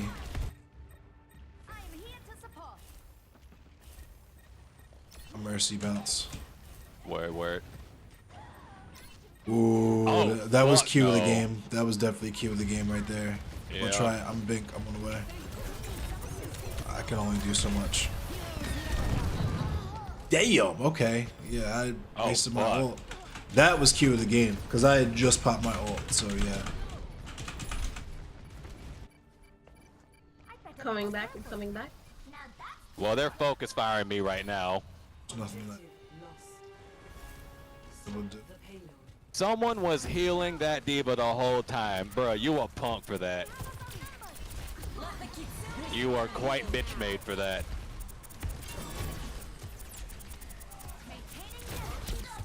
Okay, so they're focus firing me right now. They are like shit. It's all good. Nobody's on the shit. Push it back. Oh. I there's got my people on ult ready. Oh. I got my ult ready too. Be careful. Be I careful. just Be can't- careful. Yeah, I was gonna say they're gonna. Yeah. I not can't gonna be able to use fire it. it off now though. That was a bad position, yo. All right, I'm coming back. I'm coming back. Oh no, magic. Okay, I'm immortal. I'll be back in a moment. All right, let me know when y'all want me to blow up. Go boom boom. This diva got beef with me.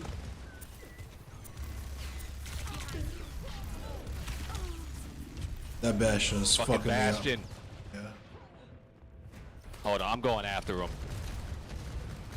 my fault. Yeah, I got you back in the corner now, bitch. You think? And you ain't getting that med kit. You ain't getting that med kit, bitch.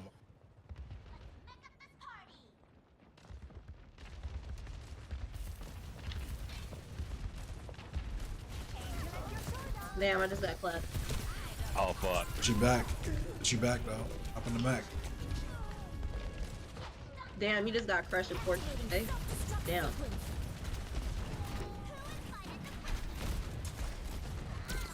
Bitch. Was that a good move? Was that a good move? Did I get people?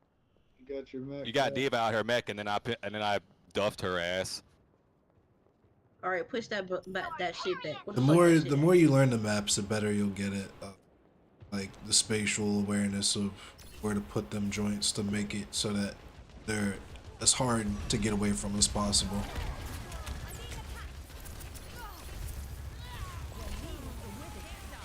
Oh my god, yo! Yo, thank you for that revive. Shit. This fucking diva. Fuck you, Sojourn. This Sojourn is annoying as fuck. Oh, you guys are done. There's nothing I can do. Fuck. They fucking picked Ana. Play of the game, Mercy? Not likely. They nerfed Mercy into the fucking ground. Mercy's pick rate's gotta be abysmally low. Like, I'm waiting on y'all.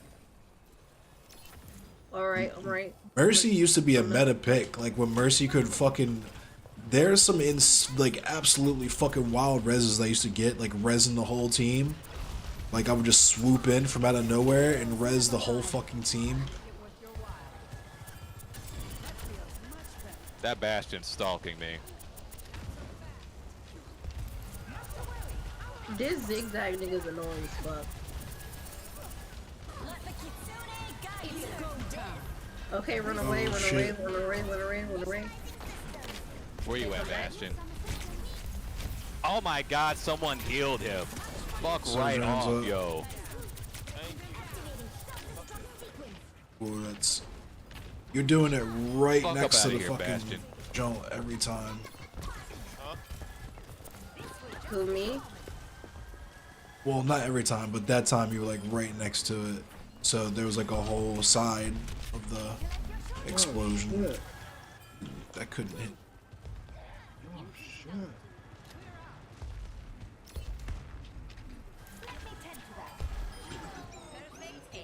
That's not good. You can't hit me with that shit. Uh-oh.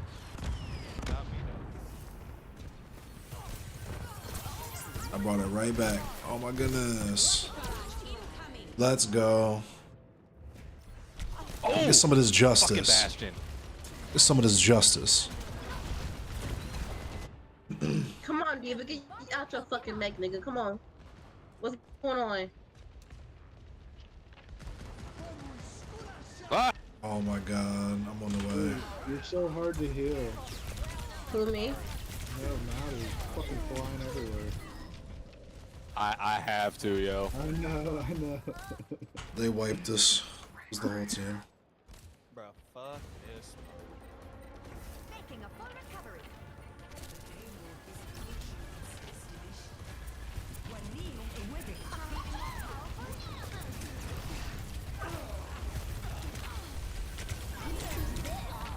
That's cue the game.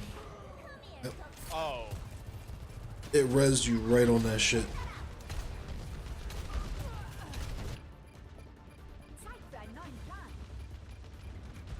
Just keep them off of that shit for a minute, yo. Right. Oh my god, Bastion, fuck off, yo. You know what? They really focus firing me, yo. I'm sleep.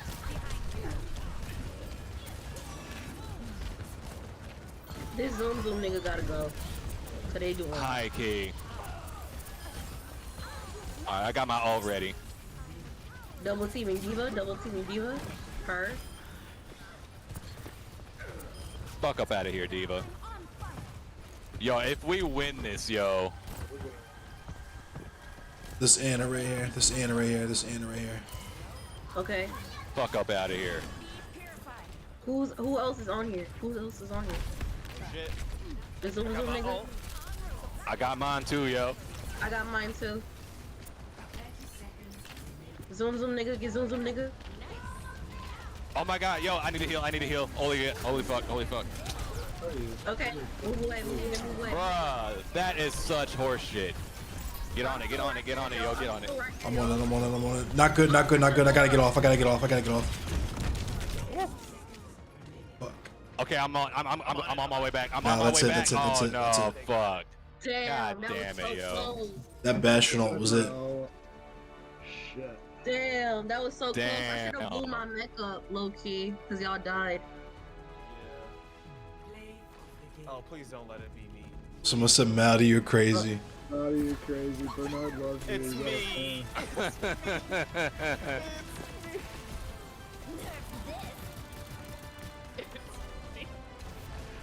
That was the last blow up she did. I'm weak.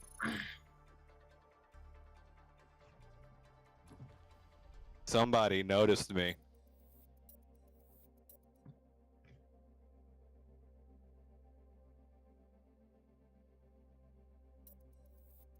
said, Maudie, you're crazy. Bro.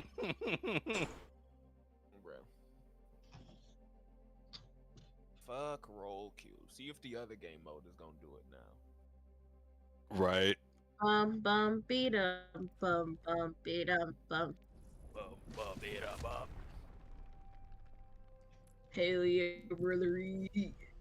Hell yeah, brother. Can I get a brother? Can I get a hell yeah? Magic City. Magic City. Can I get a brother? Can I get a hell yeah? Can I get a brother? Can I? Yeah. Can I get a yay? Austin. Where's the brother cast? Hey yo, Endless. Did you get the message I sent you with the I did. I appreciate that. Yeah. Hell yeah. Oh, put us in the game finally. Uh-oh. Fuck yeah. Uh-oh. Now y'all get to see. About fucking time, yo.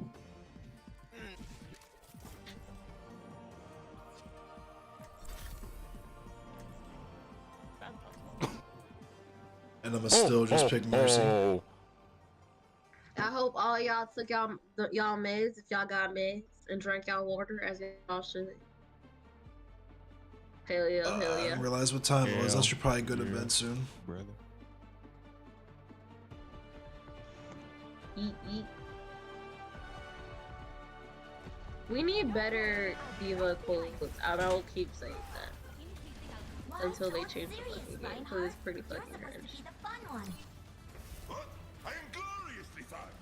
Damn, Maudie. Oh, what y'all talk about? What y'all talk about? Acting like y'all ain't gonna get blown up. See, there go both your legs. There go both your legs, yo. There go both your legs. I'm sorry. You're just bad at being on the ground. That's why y'all flying. No, listen. Like, yo robot is quite literally legless right now. I'm sorry. Like, it had to happen. It had to happen. I'm gonna sneak up on it. I'm gonna hold up. Got a Reinhardt. I got a diva. I'm right behind you. Hanzo about to get duffed already, yo. Where you at, Hanzo? There's a treasure, or no, there's some behind you. Whatever this fucking character's called. They call me Mr. Dink. Get picked. Get clapped up. 4K. You also get Fuck. clapped up in 4K? I had to reload. Sorry, I was trying to. Smack the fuck out that Sombra. Let's go. Making a full recovery. I'm finna sneak up on him from behind again. They hate me for that shit. I always do that shit on this map.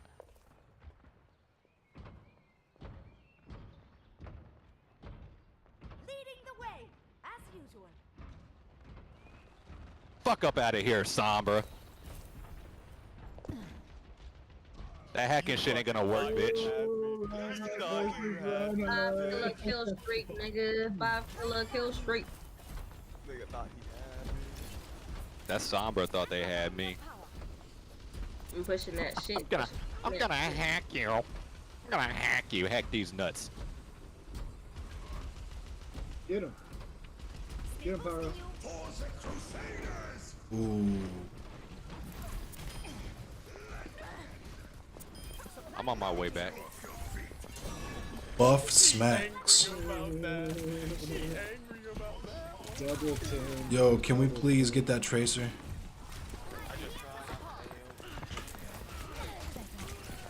You stupid. Where's that tracer at? Well, I hit it. It ain't dead, but I hit it. Oh no, Uh-oh. watch out. God.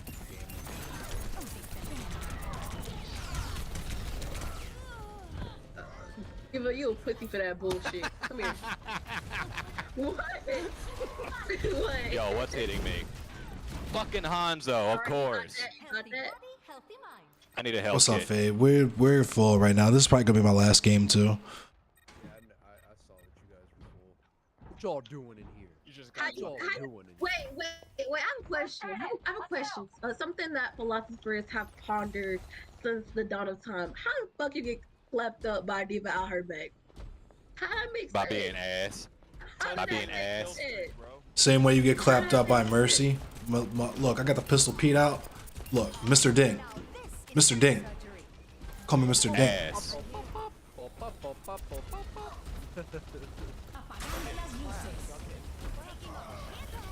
Sombra really used her. She used her ult on one person, yo. They sort of buff Mercy. They put like 5 more bullets in the clip for some reason. Right. And they gave her the Mercy bounce.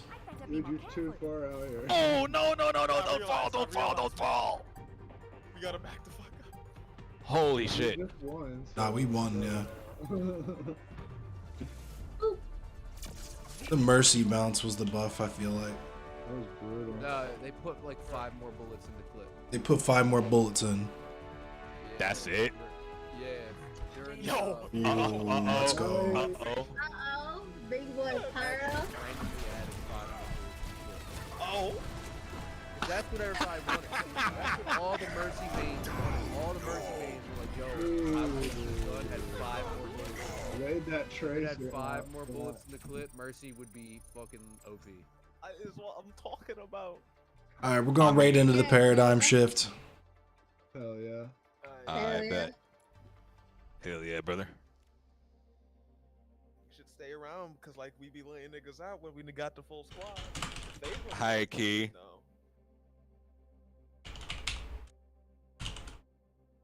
I gotta go to sleep. I got work in the morning. Alright, shit. We can make Fade run of the new squad leader shit. Hell yeah. Yeah, Phaedra. Hop in, my brother. You want me to just Alright, y'all. Thanks for watching. I'll catch y'all Wednesday for the Soul Calibur tournament, I guess. Oh, you're doing a Oh solo shit, there's tournament? tournaments for that game still? Yep. Oh damn. I'm gonna play a couple of games that I'm actually about to. Finals week. It's finals week. Word. All right, a couple more games. Is that it? Hell yeah. Who's rating me? Hell yeah, brother. Go ahead and say yo. Endless Cemetery with the 9. Okay. So wait. Yeah.